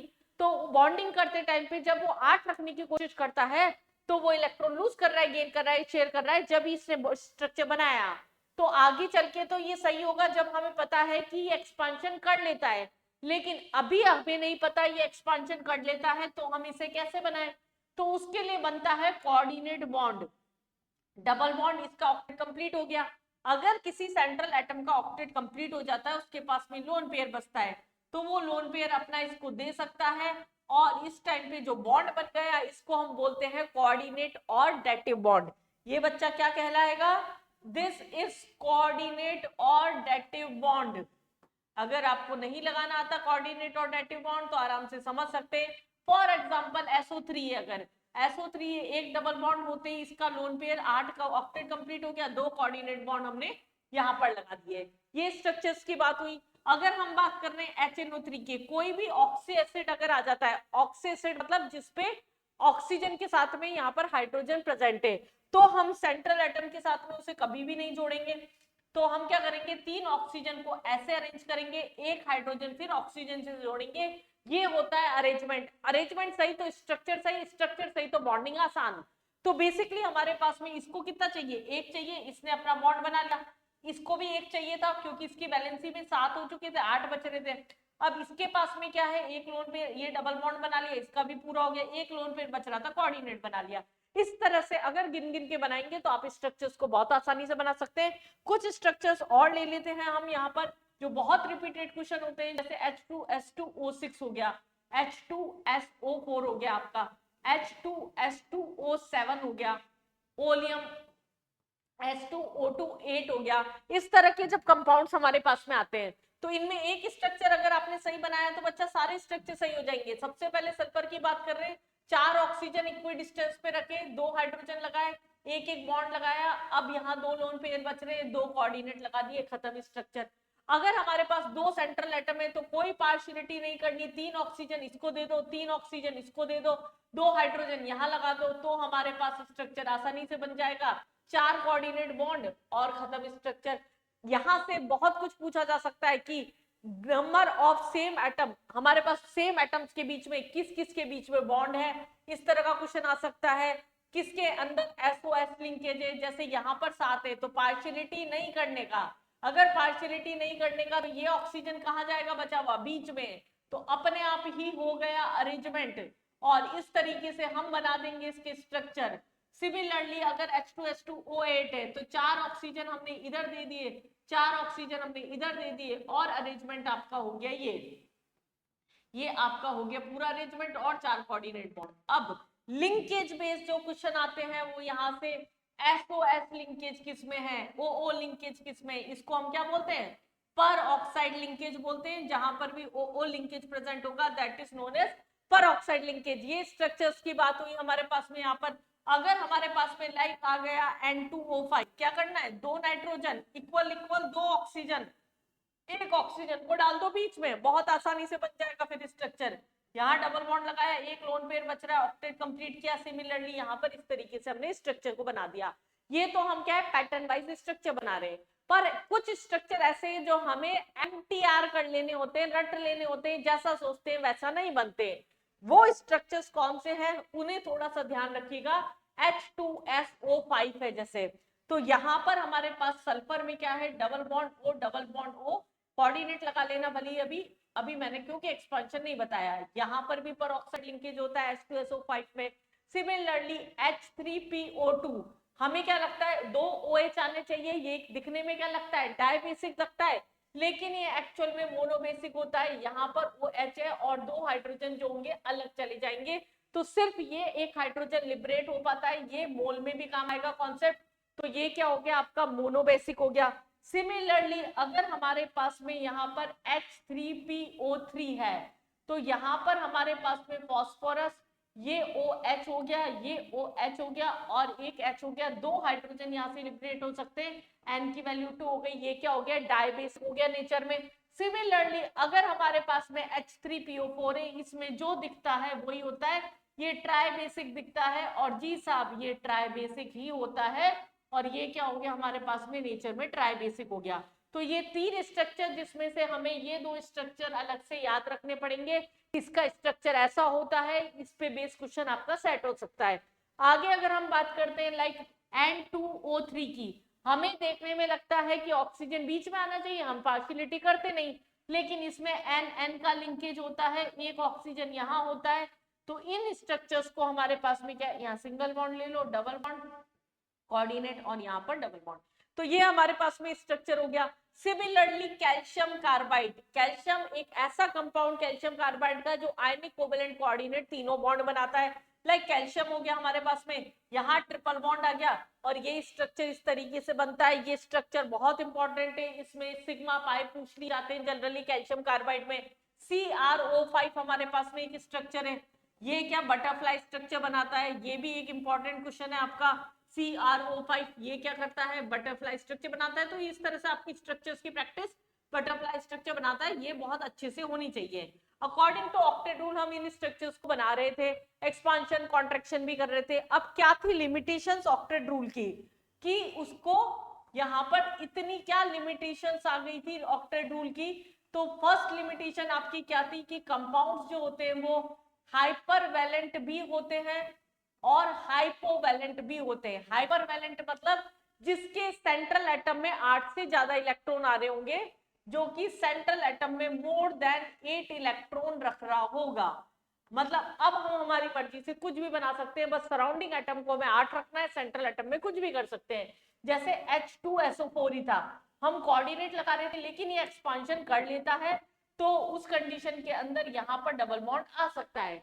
सिमिलरली PCl5 हो गया, SF6 हो गया, IF7 हो गया, इन सब के स्ट्रक्चर्स अगर बनाते हैं तो PCl5 के अंदर हमारे पास में क्या है, इस तरह का स्ट्रक्चर है। यहाँ पर भी आराम से 10 इलेक्ट्रॉन हो रहे, फिर भी स्टेबल है। तो क्यों करते हैं ये एक्सपांशन, क्योंकि यहाँ पर d ऑर्बिटल का या f ऑर्बिटल का बॉन्डिंग में पार्टिसिपेशन हो जाता है। तो इसका ट्रिक क्या है मैडम, अब हमें कितने सारे एग्जांपल कैसे याद रहेंगे कि हाइपर कौन बनाता है, हाइपर कौन। तो ध्यान रखिएगा, पीरियड 3 और उसके नीचे वाले एलिमेंट्स जो भी होंगे वो हाइपरवैलेंट कंपाउंड बना सकते हैं, क्योंकि उसके अंदर d एंड f ऑर्बिटल का यहाँ पर यूज होता है एक्सपेंशन में, बॉन्डिंग में। दूसरा हम बात कर रहे हैं यहाँ पर, ये हाइपोवैलेंट कंपाउंड्स भी बना लेते हैं। हाइपोवैलेंट कंपाउंड क्यों बना लेते हैं, हाइपोवैलेंट का मतलब क्या है, जिसमें लेस देन 8 इलेक्ट्रॉन हो फिर भी वो स्टेबल हो। जैसे यहाँ पर अगर हम बात करें BeCl2 हो गया, AlCl3 हो गया, ऑक्टेट इसका कंप्लीट नहीं है, लेकिन फिर भी ये क्या होते हैं, स्टेबल होते हैं। तो इसका भी ट्रिक ले लीजिए, लिथियम हो गया, बेरिलियम हो गया, एल्युमिनियम हो गया, या डी ब्लॉक के एलिमेंट ऑक्सीडेशन नंबर के अकॉर्डिंग जो होंगे वो क्या करेंगे, हाइपोवैलेंट कंपाउंड्स जो होंगे वो बना लेते हैं। ऐसे ही थर्ड इसका ड्रॉबैक क्या था, odd number of electron exist करते हैं। जैसे NO हो गया हमारे पास में, यहाँ पर ऐसे कंपाउंड्स भी एग्जिस्ट करते हैं। तो ये क्या थे, ड्रॉबैक्स थे डी ब्लॉक के, नहीं यहाँ पर हमारे पास में ऑक्टेट रूल के। पर इतने सारे ड्रॉबैक्स जो लिमिटेशन है वो आई क्यों? ड्रॉबैक क्या था ऑक्टेट रूल का? ऐसी क्या गलती की थी ऑक्टेट ने? ऑक्टेट भाई साहब ने क्या बोला था, हर एक एलिमेंट जो होता है वो नोबल गैस की तरह बनना चाहता है, 8 इलेक्ट्रॉन रखना चाहता है। लेकिन नोबल गैस तो खुद ही बदमाशी करते हैं, उनके काफी सारे ऐसे कंपाउंड हैं जिसके कंपाउंड बन गए। इनका ऑक्टेट कंप्लीट था, ज़ेनॉन का अगर ऑक्टेट कंप्लीट था तो कैसे बना लिया इसने XeF4 XeO2 XeO2F2 XeF4 XeOF2 XeF6 कैसे बना लिया उसने ये सारे? तो ये अगर एक्सपेंशन कर सकता है तो बाकी भी कर सकते हैं। तो जो नोबल गैसेस कंप्लीटली इनर्ट नहीं थे, इनके स्ट्रक्चर्स आपको बहुत ही तमीज से बनाने आने चाहिए, इन पे बहुत क्वेश्चन आ रहे हैं। अगर हम बात कर रहे हैं यहाँ पर फ्लोरीन की XeF4 की, तो उस कंडीशन के अंदर क्या होगा, 4 लोन पेयर, 2 लोन पेयर बचेंगे, 8 वैलेंसी होती है और ये हमारे पास में स्ट्रक्चर हो जाएगा। सिमिलरली XeOF2 अगर हम बनाते एक ऑक्सीजन और हमारे पास में यहाँ 2 लोन पेयर आ गए, इसको हमने यहाँ पर क्या बोल दिया, स्ट्रक्चर बोल दिया। तो इसमें ज़ेनॉन के कंपाउंड्स आपके बहुत इंपॉर्टेंट है, इसके बहुत क्वेश्चन बैठते हैं कि ज़ेनॉन में मैक्सिमम किसमें लोन पेयर है, किसमें मिनिमम है। अगर कोई चार्ज कंपाउंड आपको बनाना है, फॉर एग्जांपल CO3 2- बनाना है, इसका मतलब आपके पास में 2 इलेक्ट्रॉन एक्स्ट्रा है। 2 इलेक्ट्रॉन एक्स्ट्रा का मतलब हो गया डबल बॉन्ड हुआ, O-, एक इसको दे दो, एक इसको दे दो, ऑक्टेट भी कंप्लीट और इलेक्ट्रॉन का भी यूज हो गया। सिमिलरली अगर हमारे पास में I3-, ये वापस एक स्टार मार्क क्वेश्चन है आपका, इसमें बहुत क्वेश्चन आते हैं, इसका हाइब्रिडाइजेशन, इसके लोन पेयर के नंबर, इसमें कितने सिग्मा है। I3- का जो स्ट्रक्चर होता है, हमें क्या करना है, सेंट्रल एलिमेंट में तो एक्सपांशन कर सकते हैं, नेगेटिव जनरली सराउंडिंग एटम को जाता है, पर यहां पर नहीं जाएगा। यहां पर इसका ऑक्टेट कंप्लीट, इसका ऑक्टेट कंप्लीट, और यहां बच गए 2 लोन पेयर, 1 इलेक्ट्रॉन और नेगेटिव इसको दे दिया तो 3। तो total number of lone pair central atom में आपके बच गए 3, और टोटल कंपाउंड में अगर बात की जाती है तो 9 लोन पेयर है। दोनों क्वेश्चन में से कुछ भी सेट हो सकता है। यहां पर आपके 3 लोन पेयर हैं, यहां भी 3 लोन पेयर हैं, और यहां पर भी आपके 3 लोन पेयर हैं। टोटल लोन पेयर कंपाउंड में हो गए 9 और सेंट्रल एटम में आपके हो गए 3। इस तरह के स्ट्रक्चर बेस्ड क्वेश्चन आ जाते हैं। Maximum number of lone pair, minimum number of lone pair, किसमें सिग्मा बॉन्ड कितने, पाई बॉन्ड कितने हैं, या फिर यहाँ पर नेगेटिव चार्ज वाले क्वेश्चंस हो गए। तो इस तरह के क्वेश्चंस आपके स्ट्रक्चर बेस आ जाते हैं। तो स्ट्रक्चर की कमांड आपकी अच्छी होनी चाहिए। और कुछ कंपाउंड्स लेते हैं हम, जैसे K2Cr2O7 अगर हम बात कर रहे हैं, ये ऐसा कंपाउंड हो गया जिसमें आयनिक, कोवेलेंट और कोऑर्डिनेट तीनों बॉन्ड प्रेजेंट है।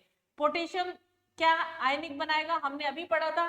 पोटेशियम क्या करेगा, ग्रुप 1 का एलिमेंट है, आयनिक बनाएगा, इलेक्ट्रॉन लूज करेगा। लेकिन Cr2O7 2- क्या हो गया, यहाँ चार्ज डेवलप करेगा और कंपाउंड एच बनाएगा। तो इसका स्ट्रक्चर जो बनेगा फिर कुछ ऐसा सा बनेगा कि क्रोमियम हमारे पास में यहाँ पर सिमिलर पैटर्न में इक्वल डिस्ट्रीब्यूशन, 3 ऑक्सीजन इसे, 3 ऑक्सीजन इसे, एक सेंट्रल में। अगर हम बॉन्ड बनाने शुरू कर रहे हैं, इसका ऑक्सीडेशन नंबर कितना आ रहा है, +6, तो यहाँ हमारे पास में एक नेगेटिव इसे दे दो, एक नेगेटिव इसे दे दो, बाकी डबल बॉन्ड लगाओ या कोऑर्डिनेट लगाओ, कुछ भी लगा दो, एक्सपांशन भी कर सकते हो और कोऑर्डिनेट भी लगा सकते हो। तो ये कंपाउंड हो गया जिसमें आयनिक, कोवेलेंट और कोऑर्डिनेट तीनों बॉन्ड प्रेजेंट हो सकते हैं। तो इस तरह के क्वेश्चंस आ जाते हैं। फॉर एग्जांपल KCN है आपका, के अगर हम बात कर रहे हैं KCN, इसके अंदर आयनिक बॉन्ड भी प्रेजेंट होगा और कोवेलेंट बॉन्ड भी हमारे पास यहाँ प्रेजेंट होगा।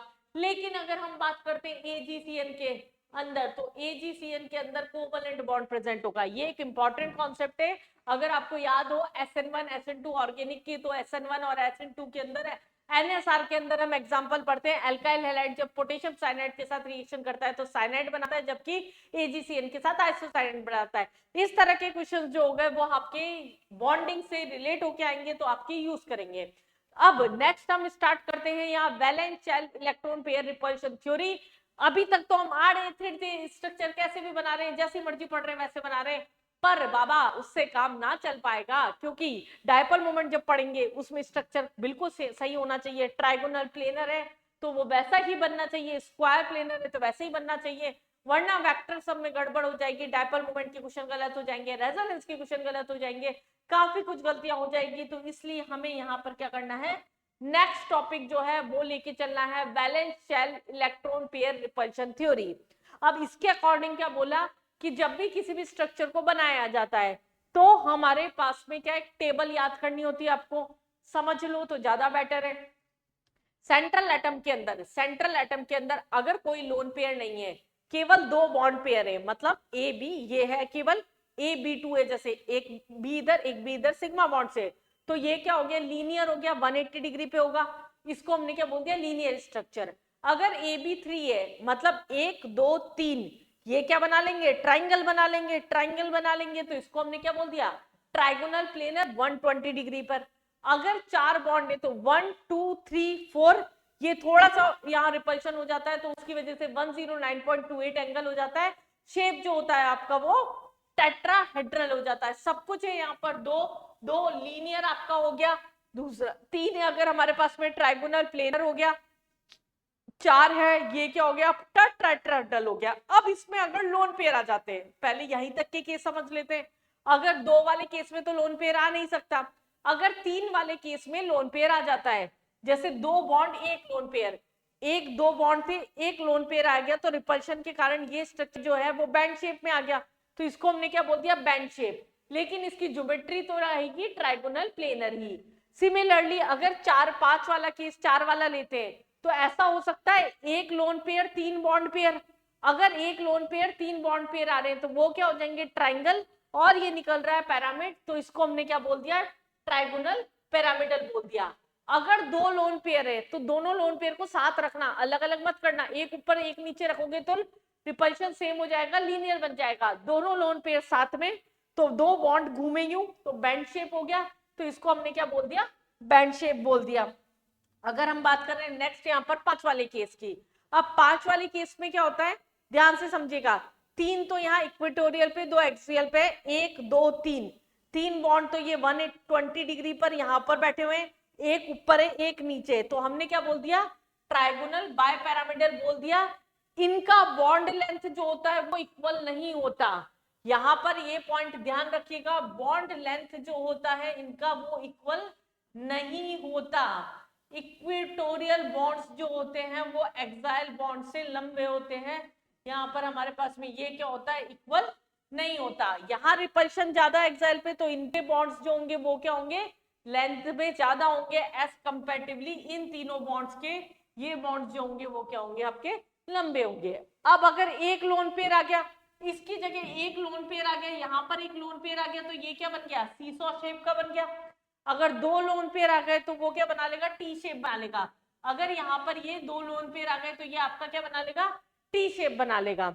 और अगर हमारे पास में 3 लोन पेयर 1 बॉन्ड पेयर आ गया, तब जाके लोन पेयर को जुदा करना ही पड़ेगा, 2 से ज्यादा एक साथ नहीं रख सकते, तीसरे को अलग करना पड़ेगा। तो बीच वाला जो हो गया वो सीधा हो गया, तो उसको हमने क्या बोल दिया, लीनियर बोल दिया। अभी मैं क्वेश्चंस करवाऊंगी इसके कि किस तरह के क्वेश्चंस आपके आते हैं यहाँ पर। अब बात करते हैं 6 वाले केस की। 6 वाले केस में क्या होता है, अगर टोटल 6 है तो ऑक्टाहेड्रल तो ज्योमेट्री होती है, आपको सबको पता होगा ये। अगर एक लोन पेयर आ गया तो क्या हो जाएगा, स्क्वायर पिरामिडल हो जाएगा। अगर 2 लोन पेयर आ जाएंगे तो स्क्वायर आपका प्लेनर आ जाएगा। और अगर हम बात करते हैं यहाँ पर 7 वाले केस की, तो वो क्या होता है, 5 तो इक्वी डिस्टेंस पे 72 डिग्री पे हो गए, एक ऊपर है एक नीचे 90 डिग्री पर है। अब जैसे यहाँ वाले क्वेश्चन में आ जाता है, which among the following compound has all the angle same या फिर 90 डिग्री, तो SF6 हो गया। जैसे ये क्या होते हैं, ऑक्टाहेड्रल में 4 तो ये थे आपके 1 2 3 4, ये चारों 90 डिग्री पर, ये ऊपर और नीचे ये वाला भी 90 डिग्री पर, तो ये सारे क्या हो गए 90 डिग्री पर होते हैं। और ये रही आपकी पूरी प्रॉपर टेबल इसकी लोन पेयर एंगल्स के साथ में। लेकिन अब क्वेश्चंस करते टाइम पे हम इसे कैसे अप्लाई करते हैं, कुछ एग्जांपल्स लेते हैं हम, जैसे XCF4, अगर हम बात कर रहे हैं यहाँ पर BRF3 ले लो, यहाँ पर कुछ भी लेते जाओ, I3 माइनस एक रिपीटेड क्वेश्चन क्योंकि होता है, ये हमारे पास में जैसे है NH3 है। अब देखो यहीं से शुरू कर देते हैं, nitrogen 1 lone pair 3 bond pair, इसका मतलब इसकी ज्योमेट्री क्या हो गई, ट्राइगोनल पिरामिडल हो गई, तो ये क्या हो गया, ट्राइगोनल पिरामिडल हो गया। इसी की प्रैक्टिस सबसे ज्यादा होनी चाहिए आपकी। ये पेपर का फिक्स क्वेश्चन है, नीट के अंदर 100% इसमें से क्वेश्चन होता है आपका, एक की जगह 2 क्वेश्चन भी हो सकते हैं। XCF4 हमारे पास में क्या होगा, 2 lone pair 4 bond pair, 2 lone pair 4 bond pair, ये क्या हो गया, स्क्वायर प्लेनर हो गया। लेकिन अगर ज्योमेट्री की बात करें तो ऑक्टाहेड्रल हो गई, टोटल 6। BRF3 है, 2 लोन पेयर, 1 2 3 4 5 6 7 यूज हो गई है, तो ये क्या हो गया आपका टी शेप हो गया। क्या हो गया आपका, टी शेप हो गया। अगर हम बात कर रहे हैं I3 माइनस, अभी देखा था 3 लोन पेयर यहां पर होते हैं और 2 बॉन्ड पेयर होते हैं, इसका मतलब ये क्या हो गया, लीनियर हो गया। इन दोनों की ही ज्योमेट्री क्या है, ट्राइगोनल पिरामिडल है, ट्राइगोनल बाय पिरामिडल है, क्योंकि टोटल इनका बन रहा है 5, 3 lone pair 2 bond pair, 2 bond pair 3 lone pair, यहां पर 2 लोन पेयर 4 बॉन्ड पेयर, तो इसकी ज्योमेट्री क्या हो जाएगी आपकी, ऑक्टाहेड्रल हो जाएगी। Geometry lone pair plus bond pair बता रहे हैं, शेप हम बता रहे हैं लोन पेयर के आने के बाद में क्या चेंज हुआ। तो हम स्ट्रक्चर बेस्ड इस तरह के क्वेश्चन कर लेंगे पेपर में, डन कर लेंगे बिल्कुल। तो बेसिकली ये हमारे पास में था शेप एंड ज्योमेट्री के क्वेश्चंस यहाँ पर। अब नेक्स्ट हम बात करते हैं क्या ड्रॉबैक्स थे इसके। आइसो इलेक्ट्रॉनिक हमारे पास में स्पीशीज जो होती है ट्रांजिशन कंपाउंड, उनके शेप को यहाँ पर कोई एक्सप्लेनेशन नहीं था। हम कोऑर्डिनेशन में पढ़ते हैं ना कि कोई भी कोऑर्डिनेट कंपाउंड होता है उसकी शेप ज्योमेट्री हम अलग तरीके से निकालते हैं, उसके बारे में कोई एक्सप्लेनेशन नहीं था। रिलेटिव साइज के बारे में, एटॉमिक ऑर्बिटल्स की ओवरलैपिंग के बारे में कुछ नहीं बताया था, इसलिए क्या है valence shell electron pair repulsion theory को यहाँ पर रिजेक्ट कर दिया। अब कुछ क्वेश्चंस पे नजर डाल लेते हैं हल्का सा कि किस तरह के क्वेश्चंस यहाँ तक में आपके बॉन्डिंग से सेट हो जाते हैं। जैसे number of molecules following are exception of octet rule, octet rule के एक्सेप्शंस कौन से हैं, मतलब CO2 तो पूरा का पूरा स्ट्रक्चर बनाता है प्रॉपर, 8 इलेक्ट्रॉन रखता है, नहीं होगा। NO2 हो जाएगा, H2SO4 के अंदर एक्सपांशन होता है, हो जाएगा। BF3 में कम इलेक्ट्रॉन होते हैं, हो जाएगा। लेकिन ये दोनों जो होते हैं ये भी नहीं होंगे, क्योंकि ये हमारे पास में क्या है, नहीं बनाएंगे यहाँ पर। और यहाँ ClO3, इसमें भी 2 लोन पेयर 2 बॉन्ड पेयर अगर आ रहे हैं तो एक्सपांशन कर लेगा ये। PCl5 एक्सपांशन कर रहा है। BF2 कम वाले इलेक्ट्रॉन हो गए, ये प्रॉपर स्ट्रक्चर रख रहे हैं यहाँ पर। तो 1 2 3 4, ये भी हो गया 1 2 3 4 5 और ये 6 था हमारे पास में। तो टोटल नंबर ऑफ क्या हो गए यहाँ पर, ऑक्टेट रूल के एक्सेप्शंस वाले केस क्या हो गए यहाँ पर 6 हो गए। अगला क्वेश्चन समझिए, डायपोल मोमेंट के क्वेश्चंस डल गए थोड़े से, वो बाद में ही देख लेंगे जब हम पढ़ लेंगे zero dipole moment. Dipole moment पढ़ने के बाद में हम एक बार इन क्वेश्चंस को देख लेंगे। आगे बढ़ते हैं यहाँ पर, जैसे यहाँ पर बोला गया ये स्ट्रक्चर, ये एक नीट के रिपीटेड पैटर्न के क्वेश्चंस होते हैं आपके। जैसे आते हैं NH3 हो गया, NH3 अभी हमने बनाया था 1 लोन पेयर 3 बॉन्ड पेयर, इसका मतलब क्या हो गया, 1 lone pair 3 bond pair trigonal pyramidal. BRF5 1 lone pair और 5 बॉन्ड पेयर, इसका मतलब square pyramidal, square pyramidal. PCl5 normal trigonal bipyramidal, और CH4 तो दिख ही रहा है 4 टेट्राहेड्रल। तो हमें सीधा मैच करना था यहाँ पर, तो थर्ड आपका आंसर हो गया। इस तरह के क्वेश्चंस आपके यहाँ से सेट होते हैं। शेप ज्योमेट्री के कुछ प्रैक्टिस के लिए भी क्वेश्चंस मैंने इसमें नीचे दे रखे हैं, PDF में से देख के आप इनकी प्रैक्टिस कर सकते हैं। नेक्स्ट टॉपिक लेते हैं हम यहाँ पर, रेजोनेंस। क्या होता है अब रेजोनेंस, फटाफट बताइए जल्दी, थोड़ा जल्दी स्पीड में। कितना टाइम हुआ है हमारे पास, कितने टाइम में कम खत्म कर लेना है बॉन्डिंग। मेरी कोशिश रहेगी 1-1.25 घंटे में आपको केमिकल बॉन्डिंग खत्म करा दूं, बट चैनल को सब्सक्राइब करके रखिए जिससे कि आपको नीट तक मैं पूरी अच्छे से तैयारी करा सकूं। एंड में मैं महामैराथन लेके जाने वाली हूं जिसमें 2 से 3 घंटे के अंदर complete inorganic, complete organic, complete physical सब कुछ देने वाली हूँ। मोस्ट एक्सपेक्टेड क्वेश्चंस को लेके आने वाली हूँ, तो उसके लिए सिर्फ आपको चैनल को सब्सक्राइब करके रखना है। ये चैनल स्पेशली नीट 2025 के एस्पिरेंट्स के लिए ही बनाया गया है, अभी पेपर के लिए और आने वाले फ्यूचर डॉक्टर्स के लिए। चलिए रेजोनेंस की अगर हम बात करते हैं तो रेजोनेंस क्या होता है, डीलोकलाइजेशन ऑफ पाई इलेक्ट्रॉन। जब भी 2 या 2 से ज्यादा लुईस स्ट्रक्चर्स पॉसिबल होते हैं किसी भी कंपाउंड के, जैसे CO3 2 माइनस है, जरूरी तो नहीं है ऐसे बने, हो सकता है ये इधर चला जाए, ये इधर चला जाए, तो O नेगेटिव यहाँ आ जाए, डबल बॉन्ड हुआ जाए, O नेगेटिव आ जाए। सिमिलरली एक स्ट्रक्चर और बन सकता है कि डबल बॉन्ड यहाँ आ जाए, O नेगेटिव यहाँ आ जाए, O नेगेटिव यहाँ आ जाए।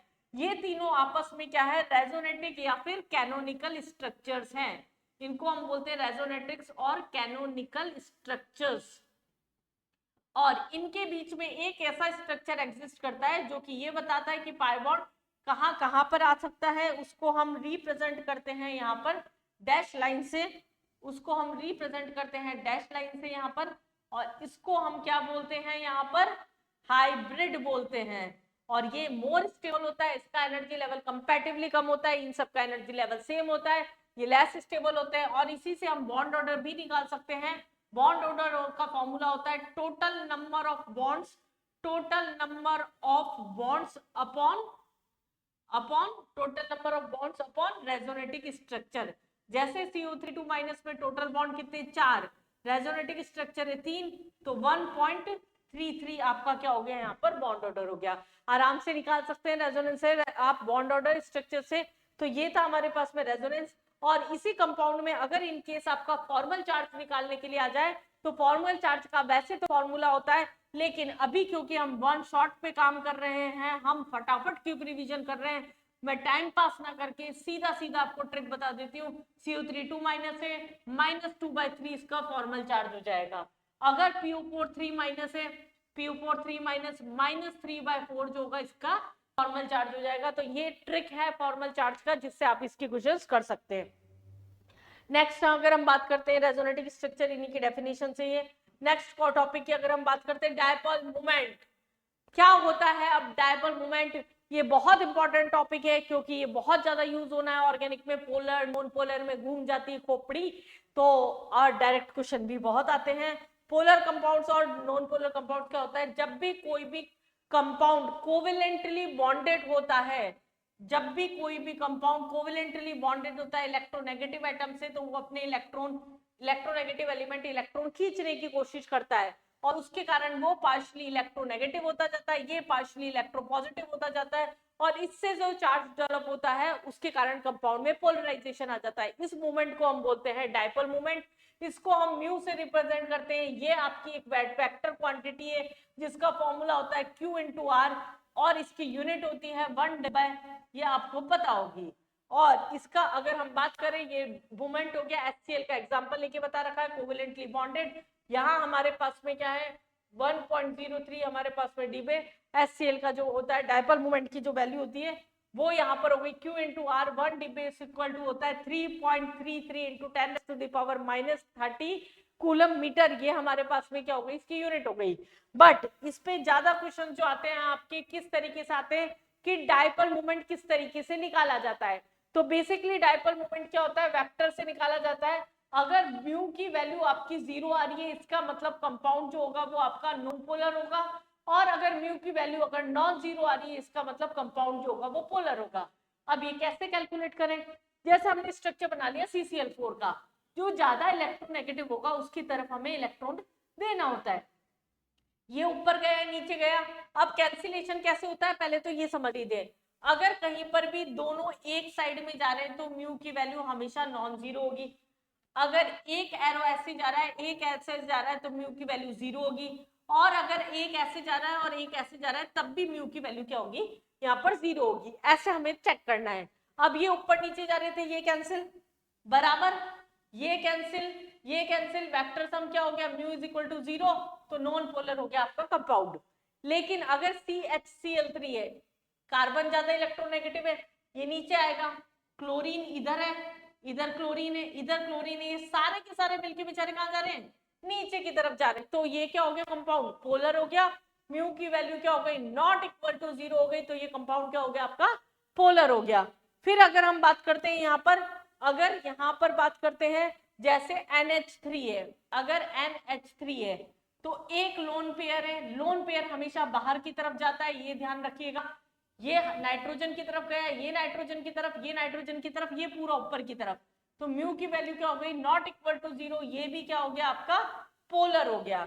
अगर हम यहाँ पर सिस ट्रांस की बात करते हैं, जैसे सिस में ये CH3 यहाँ गया, ये CH3 यहाँ पर गया, तो ये क्या हो जाएगी, नॉट इक्वल टू 0 हो जाएगी। लेकिन ट्रांस में ये इधर गया, ये इधर गया, कैंसिल हो जाएगा, तो ये क्या हो जाएगा, 0 हो जाएगा। ये ऑर्गेनिक के अंदर हमारे काम आएगा।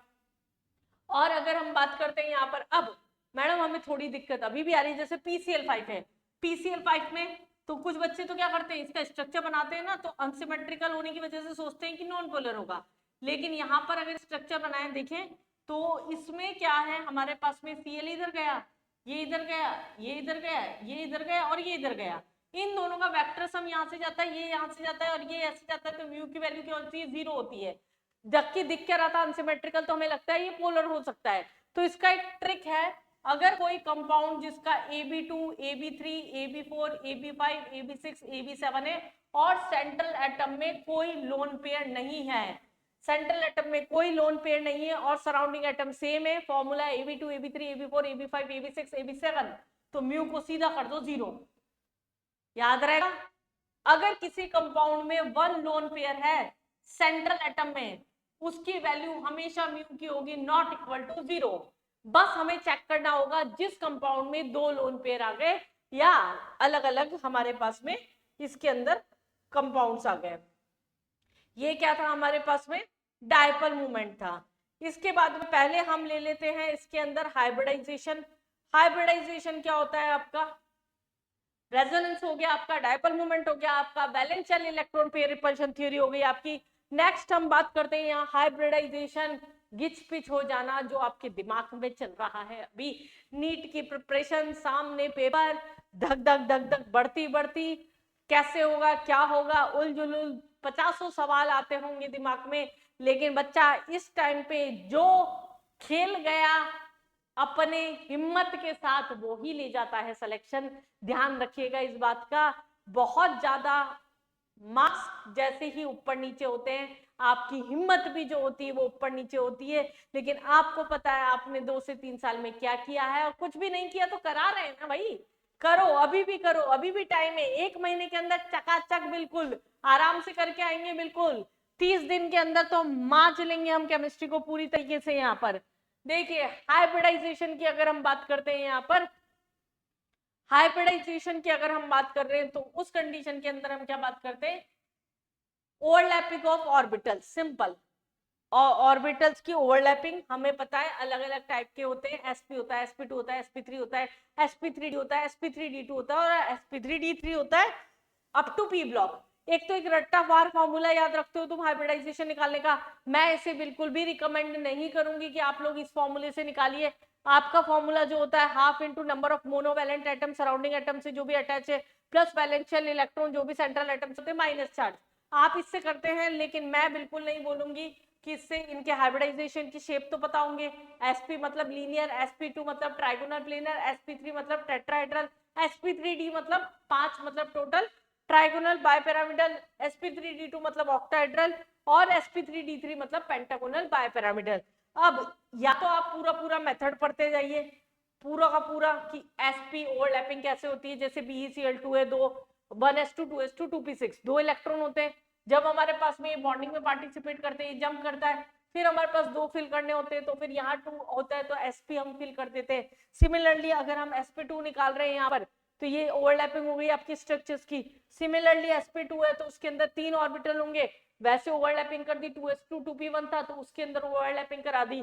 फिर अगर sp3 है तो यहाँ पर हमने CH4 स्ट्रक्चर हो गया, CH4 हो गया, इसके अंदर हमने ओवरलैपिंग करा दी। बट हम क्यों करें इतना, हमें पेपर में क्वेश्चन करके आना है, अभी हम क्या करें, ट्रिक से याद रखें, ट्रिक से याद रखें कैसे करने हैं इसके क्वेश्चन, हर चीज की मैं ट्रिक बता रही हूँ यहाँ पर, ट्रिक से याद रखें। अगर हमारे पास में सिग्मा टोटल sp है, 2 है तो sp, अगर 3 है तो sp3, अगर 4 है सॉरी sp2, अगर 4 है तो sp3, अगर 5 है तो sp3d, अगर 6 है तो sp3d2 और sp3d3। बस इससे क्वेश्चन कर लेना, हो जाएंगे आराम से। और ये काउंटिंग क्या करनी है, ये सिग्मा क्या, ये क्या किया है मैंने, 2 का मतलब टोटल, यहाँ पर हमें सिग्मा गिनना है, यहाँ पर भी सिग्मा गिनना है, सिग्मा के नंबर, या फिर हम बोल सकते हैं एक सिंगल बॉन्ड है इसे एक सिग्मा काउंट करना, डबल बॉन्ड है इसमें एक सिग्मा होता ही है, डबल बॉन्ड है एक सिग्मा काउंट करना, एक लोन पेयर को एक सिग्मा काउंट करना, एक कोऑर्डिनेट को एक सिग्मा काउंट करना। यहाँ पर काउंटिंग ऐसे कर लेना इजी करने के लिए क्वेश्चन। जैसे PCl5 है, अगर स्ट्रक्चर बनाते हैं तो क्या बनेगा, 5 सिग्मा, 5 सिग्मा का मतलब क्या हो गया, sp3d, आराम से निकल गया हाइब्रिडाइजेशन। अगर हम बात कर रहे हैं HCF4, 2 lone pair 4 bond pair, 2 lone pair 4 bond pair, fluorine है, इसका मतलब टोटल कितना आ रहा है 6, तो ये क्या हो गया sp3d2 हो गया। अब कुछ बच्चे बोलते हैं मैडम d2sp3 भी तो होता है, dsp2 भी तो होता है, वो क्यों नहीं लिखा आपने? क्योंकि यहां पर अगर p ब्लॉक का सेंट्रल एटम है, ये चीज ध्यान से समझना, p ब्लॉक का सेंट्रल एटम है तो 4 का मतलब हमेशा sp3 होगा, 6 का मतलब हमेशा sp3d2 ही होगा, क्योंकि अंदर d ऑर्बिटल यहां पर p ब्लॉक में पार्टिसिपेट ही नहीं कर सकता। कॉमन सेंस की बात थी। d2sp3 या dsp2 तभी हम चेक करेंगे जब coordination compound as a central atom यहां पर प्रेजेंट होगा। तो ये हमारे पास में क्या हुआ, ऑल अबाउट हाइब्रिडाइजेशन हुआ। नेक्स्ट हम बात करते हैं यहाँ पर हाइड्रोजन बॉन्डिंग की। हाइड्रोजन बॉन्डिंग क्या होती है, एक एप्लीकेशन बहुत यूज होती है इसकी। हाइड्रोजन बॉन्डिंग क्या होती है आपकी, हाइड्रोजन जब भी कोवेलेंटली बॉन्डेड हाइड्रोजन जो होता है आपका,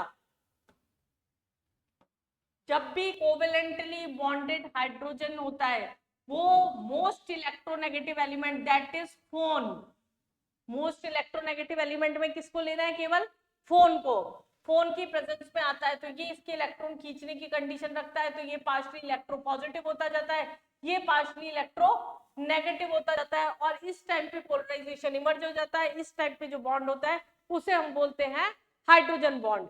दो टाइप का होता है, एक होता है इंटरमोलिकुलर और दूसरा होता है आपका इंट्रामोलिकुलर।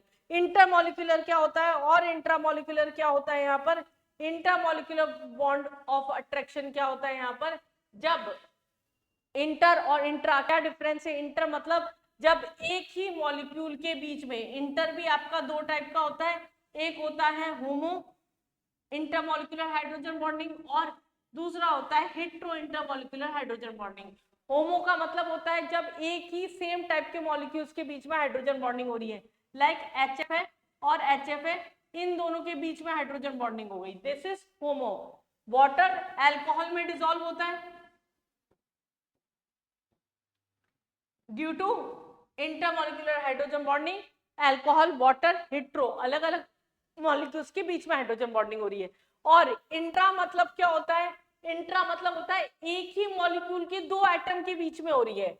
इंट्रा मतलब क्या हो गया आपका, जैसे ऑर्गेनिक में जनरली लगते हैं ये OHN ऑर्थो नाइट्रोफिनॉल, इसके अंदर हमारे पास में क्या हो गया, इन दोनों एटम्स के बीच में अगर हो गई तो इसको हमने क्या बोलते हैं, इंट्रामोलिकुलर हाइड्रोजन बॉन्डिंग।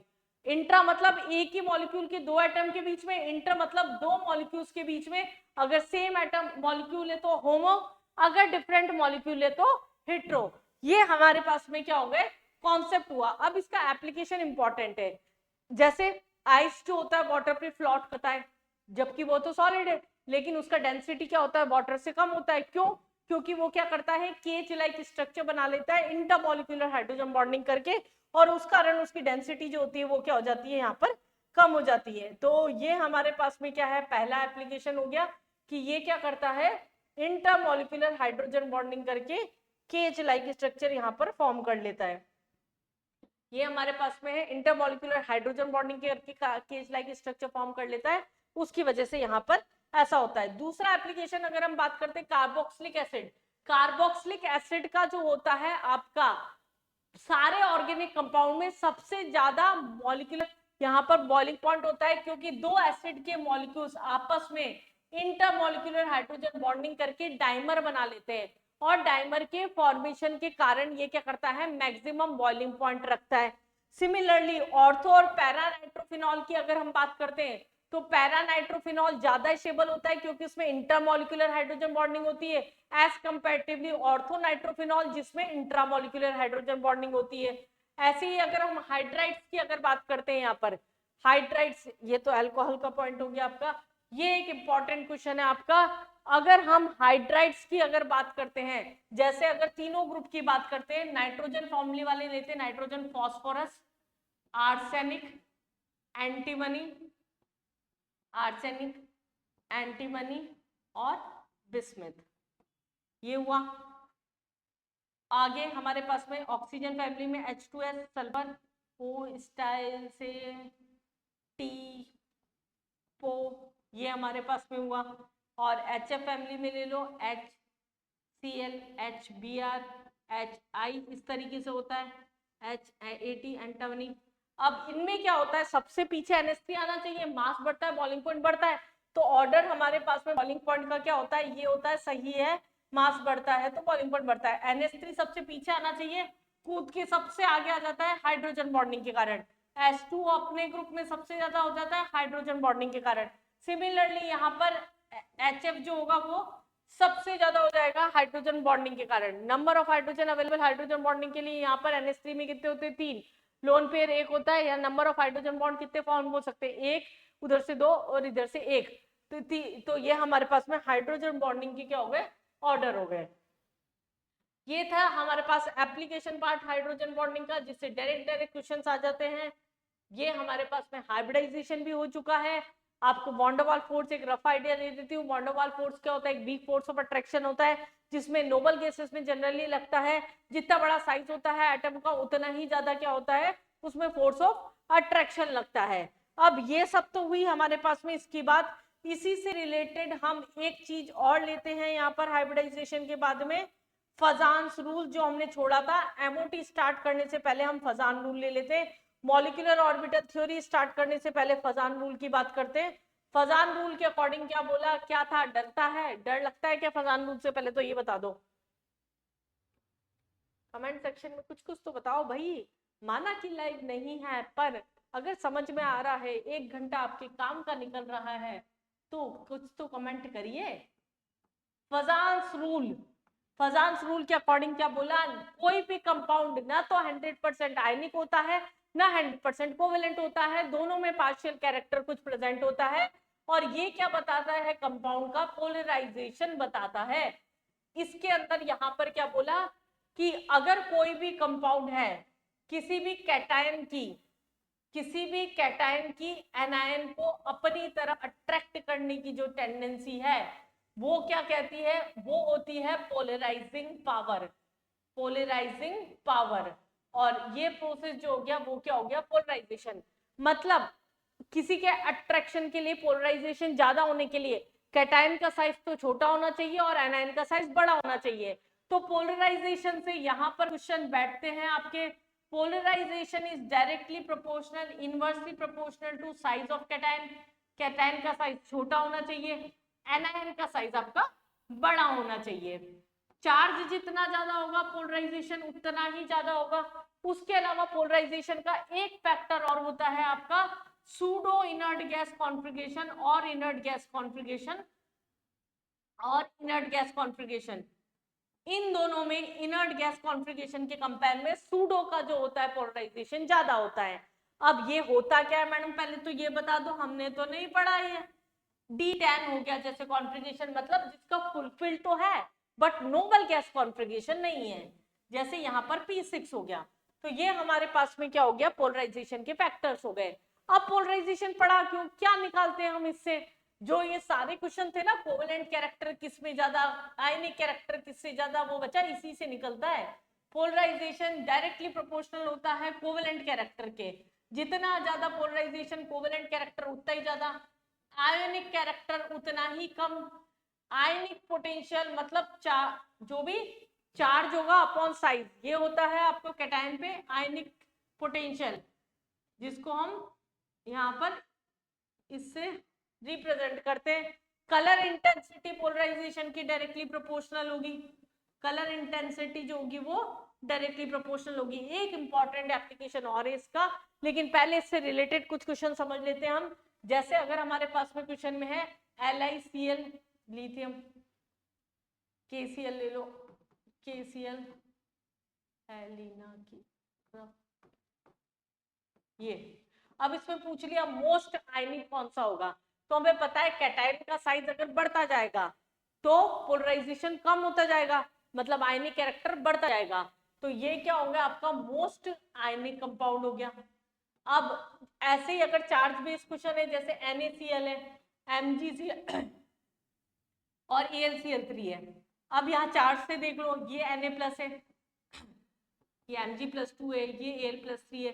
चार्ज बढ़ता जाएगा, आयनिक कैरेक्टर बढ़ता जाएगा, तो यहाँ हमारे पास में क्या होगा, चार्ज बढ़ता जाएगा, पोलराइजेशन बढ़ता जाएगा, आयनिक कैरेक्टर कम बढ़ता होता जाएगा। हमें वैसे भी पता है ये तो आयनिक प्योर होता है, ये कोवेलेंट होता है, तो वैसे भी पता है हमें इधर की तरफ जाने पर क्या होगा, पोलराइजेशन आपका इंक्रीज होता जाएगा। तो इस तरह के क्वेश्चंस आते हैं, which among the following is most ionic, which among the following is most covalent character, इस तरह के क्वेश्चंस आपके यहाँ पर इस तरीके से सेट हो जाते हैं। फजान रूल से एक इंपॉर्टेंट टॉपिक है ये, जिसमें से एक आध क्वेश्चन बैठ जाता है रैंडम।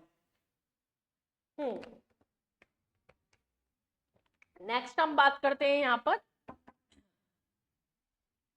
पोलराइजेशन। इसके बाद में एक इंपॉर्टेंट एप्लीकेशन है थर्मल स्टेबिलिटी ऑफ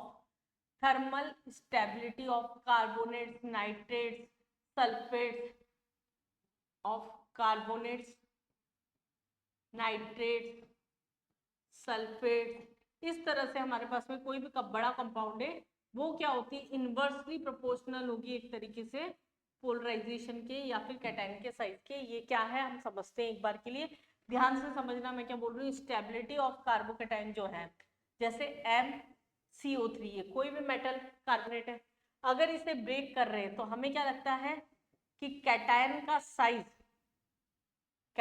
साइज कितना छोटा होगा।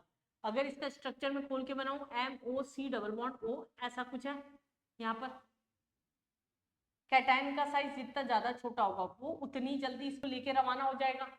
तो कैटायन का साइज अगर छोटा है तो आपका पोलराइजेशन क्या होगा, ज्यादा होगा, और पोलराइजेशन ज्यादा होगा तो यहाँ स्टेबिलिटी कम हो गई क्योंकि इसको लेके फटाफट से निकल लिया। तो हम क्या बोल रहे हैं, ये सब पोलराइजेशन के इनवर्सली प्रोपोर्शनल होगा। जैसे अगर मैं बोलूं बेटा मांगे कार, अगर इधर में स्टेबिलिटी की बात कर रहे हैं तो हमें लगता है साइज बढ़ेगा तो स्टेबिलिटी कम होगी, नहीं। अगर कैटायन है यहाँ पर छोटा तो ये ऑक्सीजन को लेके लिए फटाफट रवाना हो जाता है, तो उस कंडीशन के अंदर स्टेबिलिटी का ऑर्डर क्या होता है हमारे पास में, ये होता है। ये आपके पी ब्लॉक के एस ब्लॉक के बहुत सारे क्वेश्चंस होते हैं स्टेबिलिटी के, ऐसे सेम कॉन्सेप्ट यहाँ पर अप्लाई कर सकते हैं, बहुत आराम से इसके क्वेश्चंस आराम से कर लेंगे। तो ये था हमारे पास में फजान रूल। आपका खत्म क्या क्या हो चुका है एक बार सोचें जरा, हाइब्रिडाइजेशन, शेप, ज्योमेट्री, उसके अलावा डायपोल मूवमेंट, उसके अलावा रेजोनेंस, उसके अलावा हाइड्रोजन बॉन्डिंग, बॉन्ड वाल, force of attraction, main question किसमें किस तरह के बॉन्ड प्रेजेंट होते हैं, फजान रूल, ऑलमोस्ट सब कुछ हो चुका है। अब स्टार्ट करते हैं एक क्वेश्चन जो आपका दोबारा से सेट होता ही होता है पेपर में, और नीट का तो पता नहीं क्या पैटर्न है, कभी कभी बहुत सारे सालों में तो दो दो क्वेश्चन डाल रखे हैं मॉलिक्यूलर ऑर्बिटल थ्योरी से। नेक्स्ट टॉपिक स्टार्ट करते हैं, मॉलिक्यूलर ऑर्बिटल थ्योरी क्या बोलती है बच्चा। ये मॉलिक्यूलर ऑर्बिटल थ्योरी के अकॉर्डिंग बोला, जब भी दो एटम्स जो होते हैं वो कंबाइन होते हैं तो अपोजिट स्पिन के कारण उनके ऑर्बिटल्स स्प्लिट होकर दो पार्ट्स के अंदर ब्रेक हो जाते हैं, जिसमें हम नीचे वाले पार्ट को जो बोल रहे हैं वो बॉन्डिंग ऑर्बिटल बोल रहे हैं, और जो ऊपर वाला पार्ट होता है इसको हम क्या बोलते हैं यहाँ पर, एंटी बॉन्डिंग ऑर्बिटल बोलते हैं। हम यहाँ पर क्या बात कर रहे हैं, बॉन्डिंग और एंटी बॉन्डिंग ऑर्बिटल की अगर हम बात कर रहे हैं, जैसे अगर हमारे पास में ये स्ट्रक्चर है, ये है हमारे पास में इसका मॉलिक्यूलर ऑर्बिटल थ्योरी का स्ट्रक्चर, मॉलिक्यूलर एनर्जी डायग्राम, ये हमें अच्छे से आना चाहिए। यहाँ पर क्या है देखिए, 1s कंबाइन हुए, जो बना वो क्या हुआ, नीचे वाला सिग्मा 1s, ऊपर वाला सिग्मा स्टार 1s, दोनों सिग्मा बनाएंगे, एस और पी जो होंगे वो भी सिग्मा बनाएंगे। और हमारे पास में यहाँ पर क्या है, अगर ये क्या है बॉन्डिंग, तो ऊपर वाला एंटी बॉन्डिंग।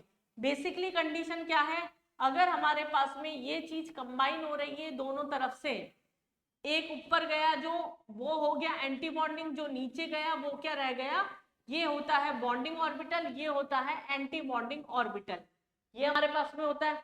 और दूसरी चीज यहाँ पर क्या है, यहाँ पर वेव फंक्शन ए बी जैसे कंबाइन हो रहे हैं, तो इसमें क्या होता है, ये वेव फंक्शन का सम होता है ए प्लस बी। यहाँ पर बॉन्डिंग ऑर्बिटल के लिए हमारे पास ये होता है, और एंटी बॉन्डिंग ऑर्बिटल के लिए ये क्या होता है, ए माइनस बी होता है। ये चीज ध्यान रखिएगा, ये डायरेक्ट भी पूछ लेते हैं कभी कभी बैचती कॉलम में जनरली।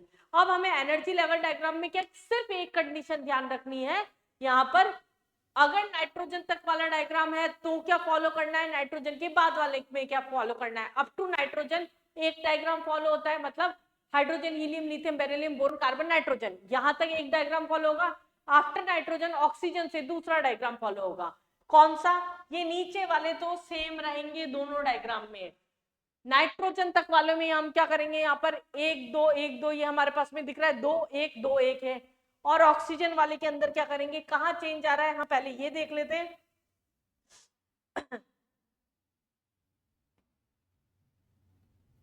Nitrogen neon 1 2 2 1।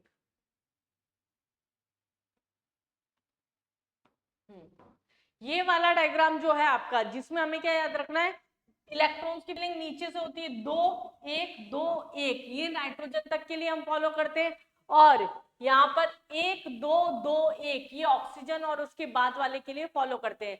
फिलिंग कैसे करते हैं, क्या क्या निकाल सकते हैं हमसे, क्वेश्चंस कैसे आते हैं, उस पर थोड़ी सी बात कर ली जाए।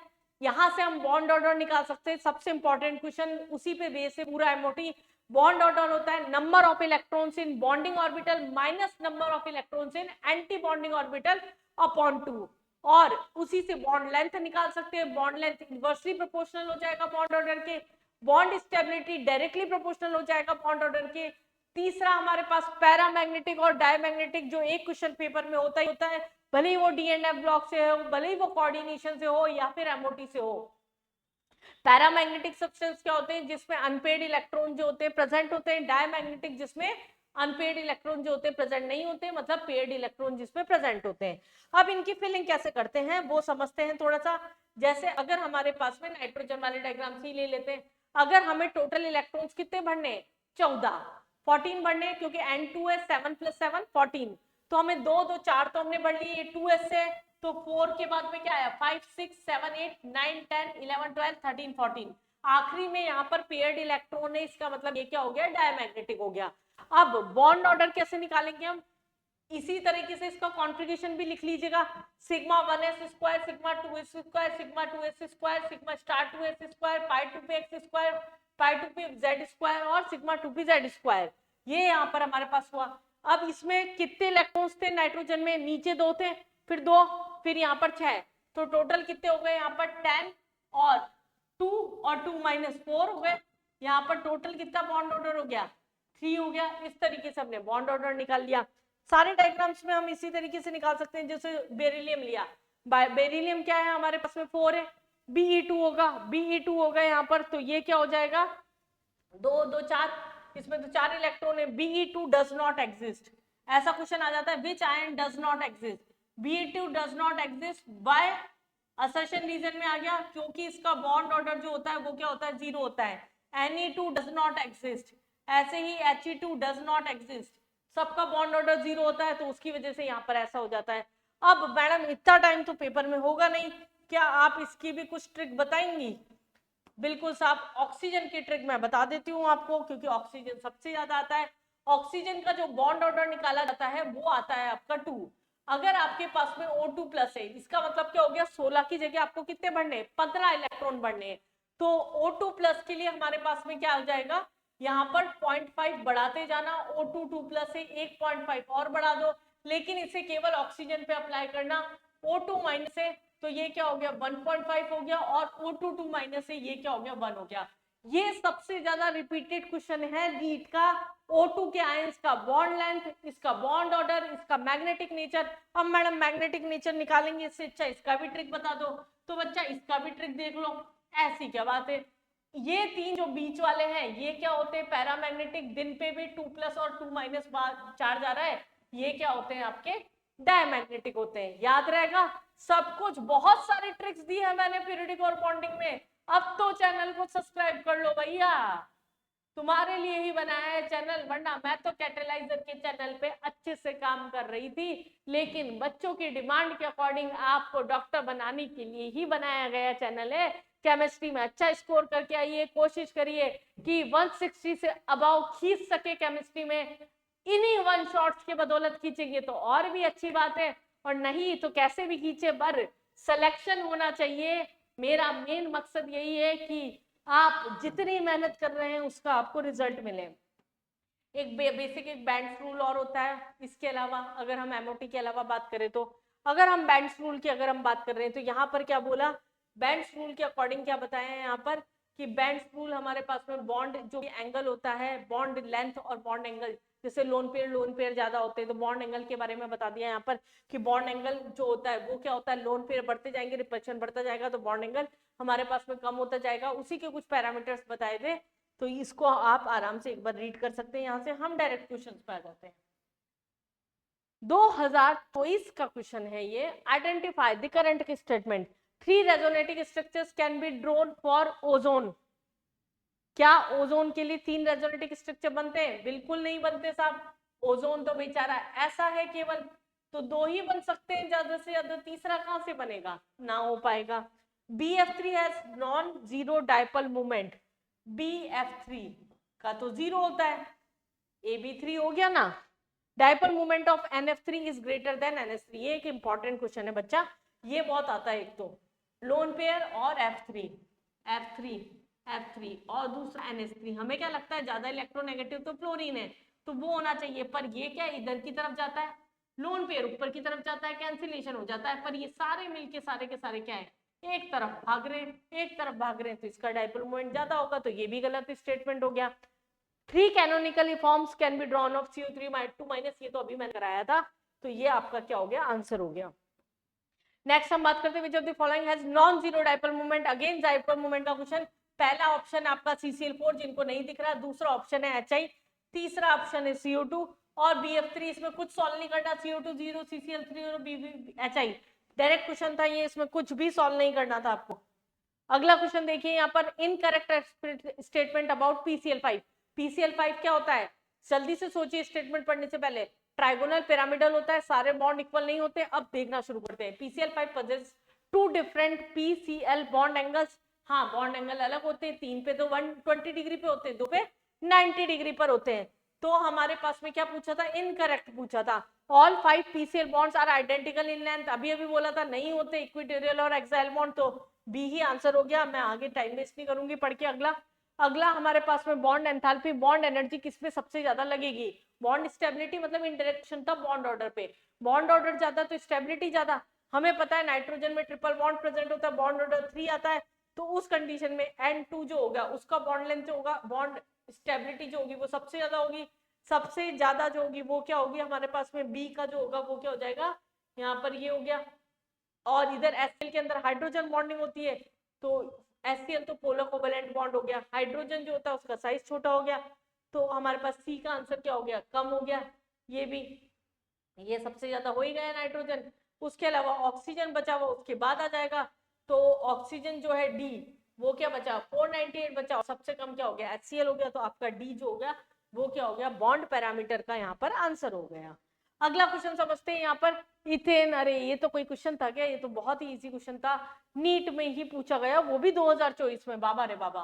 इथेन के अंदर सिग्मा और पाई के नंबर पूछे, किस किस में पूछे हैं, number of sigma and pi bond पूछे थे यहाँ पर। इथीन के अंदर डबल बॉन्ड प्रेजेंट होगा, और कार्बन कार्बाइड है हमारे पास में, और इथाइन है। ये क्या क्वेश्चन था, ये देने लायक क्वेश्चन ही नहीं था भाई, ये तो बिल्कुल सीधा सीधा आंख बंद करके करने वाला क्वेश्चन था, पर बोनस क्वेश्चन होंगे, इस तरह के क्वेश्चन सबको मिलेंगे पेपर में, तो ये तो कोई क्राइटेरिया सेट नहीं करेंगे सिलेक्शन का।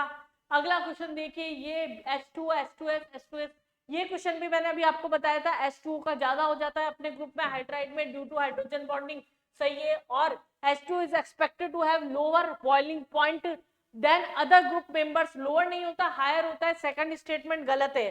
तो फर्स्ट स्टेटमेंट हमारे पास, on the basis of molecular mass H2 is expected to have, हाँ मॉलिक्यूलर मास पे कम होना चाहिए, ये बात तो सही है, लेकिन एक्सटेंसिव हाइड्रोजन बॉन्डिंग के कारण हाईएस्ट हो जाता है, ये भी सही है, तो ये आपका A and B both are correct हो गया यहाँ पर। अगला क्वेश्चन भी हाइड्रोजन बॉन्डिंग से, नीट 2024 में ही नीट और नीट दोनों के क्वेश्चंस मैंने आपके यहाँ डाल रखे हैं। क्या पूछा इसमें, इंट्रा पूछा, इंट्रा तो हमने अभी अभी पढ़ा था, ऑर्थो में होता है, क्वेश्चन देखते ही खत्म। अगला क्वेश्चन ये आ गया आपका शेप ज्योमेट्री का, ये एक फिक्स क्वेश्चन है, मैं अभी बार बार बोल रही हूँ, ये आपका फिक्स क्वेश्चन है पेपर का। NH3 एक लोन पेयर 3 बॉन्ड पेयर, इसका मतलब ट्राइगोनल पिरामिडल, BRF5, ये तो मैंने आपको याद हो तो अभी ऊपर प्रैक्टिस में मेंस के क्वेश्चंस में कराया था, इसलिए मैं सब बच्चों को कहती हूँ नीट वालों को एटलीस्ट मेंस के जनवरी के 2025 के पेपर्स प्लीज गो थ्रू करके जाइएगा, और अगर दिक्कत है तो मैंने कैटलाइजर इंस्टीट्यूट के चैनल पर भाई उसके सॉल्यूशंस डाल रखे हैं, आप केमिस्ट्री के पेपर जरूर से देख के जाइए, फिजिक्स के पेपर भी जरूर से देख के जाइए, जिससे कि आपको आइडिया लगे किस तरह का पेपर सेट हो सकता है। मेंस का काफी रिपीटेशन होता है नीट के अंदर, क्वेश्चंस के अंदर as it is data out किया जाता है। BRF5 पे हमारे पास एक लोन पेयर, ये तो सेम क्वेश्चन कराया था, तो मैं इसमें टाइम वेस्ट नहीं करूंगी, आपका एक आंसर ये हो गया। Correct order of energies of molecular order of N2 का अभी अभी हाइब्रिडाइजेशन पूरा इसका एनर्जी लेवल डायग्राम बना के ये हमने अभी अभी लिखा था, तो ये भी हमारे पास में क्या हो गया, लास्ट के इलेक्ट्रॉन्स जो होंगे वो हो गए, ये भी हमारे पास क्वेश्चन अभी अभी किया था। अगला, among the following total number of species not having 8 electron in central atom in its outer shell, 8 electron किसमें नहीं होंगे? पहला ऑप्शन है NH3, 8 इलेक्ट्रॉन हो रहे हैं। दूसरा AlCl3, यही आपका ऑप्शन हो गया। इंटीजर में कैसे था ये क्वेश्चन, AlCl3 में नहीं होगा, BeCl2 में नहीं होगा, PCl5 में नहीं होगा, तो 3 हमारे पास में क्या है, ऐसे ऑप्शंस होंगे इसमें, तो नॉट हैविंग 8 इलेक्ट्रॉन्स बोला था, ठीक है। The correct order of dipole movement हमारे पास में पूछा है, डायपोल मूवमेंट सबसे ज्यादा किसका होगा? क्या क्या है, HF है, NH3 है और CH4 है और H2S है। अगर हमें ये बोला गया तो HF तो सीधा सीधा दिख रहा है, एक साइड में मोर इलेक्ट्रोनेगेटिव, HF को सबसे ज्यादा ढूंढो तो D ऑप्शन हो गया। फिर उसके बाद NH3 हो जाएगा इलेक्ट्रोनेगेटिविटी H2S को बेसिस पर अगर हम बात कर रहे हैं तो। अगला क्वेश्चन देखिए, रिप्रेजेंट आइसो इलेक्ट्रॉनिक स्पीशीज, ये तो पीरियडिक में क्वेश्चन कराया था मैंने भी। Iso electronic Ca+2 argon K+Cl-, ये तो ऑप्शन ही क्यों नहीं बदलते, मुझे समझ नहीं आता कि क्यों आइसो इलेक्ट्रॉनिक के क्वेश्चंस में ऑप्शंस को बदला नहीं जा रहा है। Incorrect related to molecular orbital theory, एक बेसिकली थ्योरी बेस्ड क्वेश्चन है। एंटी बॉन्डिंग ऑर्बिटल में नोड होते हैं न्यूक्लियाई के बीच में, सही बात है। In the formation of bonding orbital 2 electron wave of the bonding atom reinforce each other, overlap करते हैं, इनकरेक्ट पूछा है। मॉलिक्यूलर ऑर्बिटल ऑफ 2xy और y orbital are symmetrical, bond axis पे कैसे होंगे, ये इनकरेक्ट स्टेटमेंट हो गया। Pi bonding orbital has large electron density ना इंटरन्यूक्लियर एक्सिस, सही स्टेटमेंट हो गया वापस। अगला क्वेश्चन देखिए, यहाँ पर नेक्स्ट क्वेश्चन क्या बोल रहा है, hydrated chlorides and bromides of calcium, strontium and barium on heating undergo hydrolysis, क्या ये स्टेटमेंट सही है? कैसे होंगे हाइड्रेटेड कैल्शियम और स्ट्रोंशियम, ये हाइड्रोलाइसिस में नहीं जा सकते, पहला ही स्टेटमेंट गलत हो गया। और दूसरा अंडरगो डिहाइड्रेशन, दोनों ही स्टेटमेंट गलत है, डी हो गया। ये वापस शेप ज्योमेट्री का क्वेश्चन, सेम क्वेश्चन आ गया। ऑप्शन तो बदलो भाई, कौन सी ईयर का ये, री 2022 का जो था, वापस सेम क्वेश्चन। ये NH3 तो लगता है इनका फेवरेट है, मिलाऊं अभी भी या कर लोगे?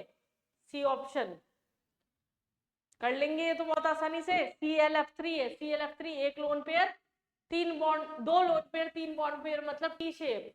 PCl5 trigonal pyramidal, BRF5 square pyramidal, आसानी से कर देने वाले क्वेश्चन है शेप ज्योमेट्री के।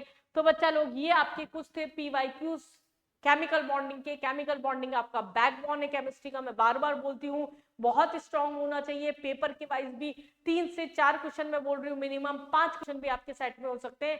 मैं आपको करा चुकी हूँ periodic complete, chemical bonding complete, और फिर अब स्टार्ट करेंगे next chapter. But future doctors please मेरे चैनल को सब्सक्राइब कर लीजिए, मैं मेहनत कर रही हूँ आपको डॉक्टर बनाने की इस दौड़ में, तो आप सिर्फ एक सब्सक्राइब का बटन दबा के उसको थोड़ा सा इनिशिएट तो कर ही सकते हैं। मैं कैटलिस्ट की तरह काम कर रही हूँ, एज अ कैटलाइजर मैं आपकी हेल्प कर रही हूँ, तो आप मेरे को आराम से यहाँ पर कंटेंट वाइज यूज करके अपना स्कोर बढ़ा सकते हैं। चैनल को सब्सक्राइब करना ना भूले, बार बार बोल रही हूँ, चैनल को सब्सक्राइब करना ना भूले। मिलते हैं नेक्स्ट चैप्टर पे।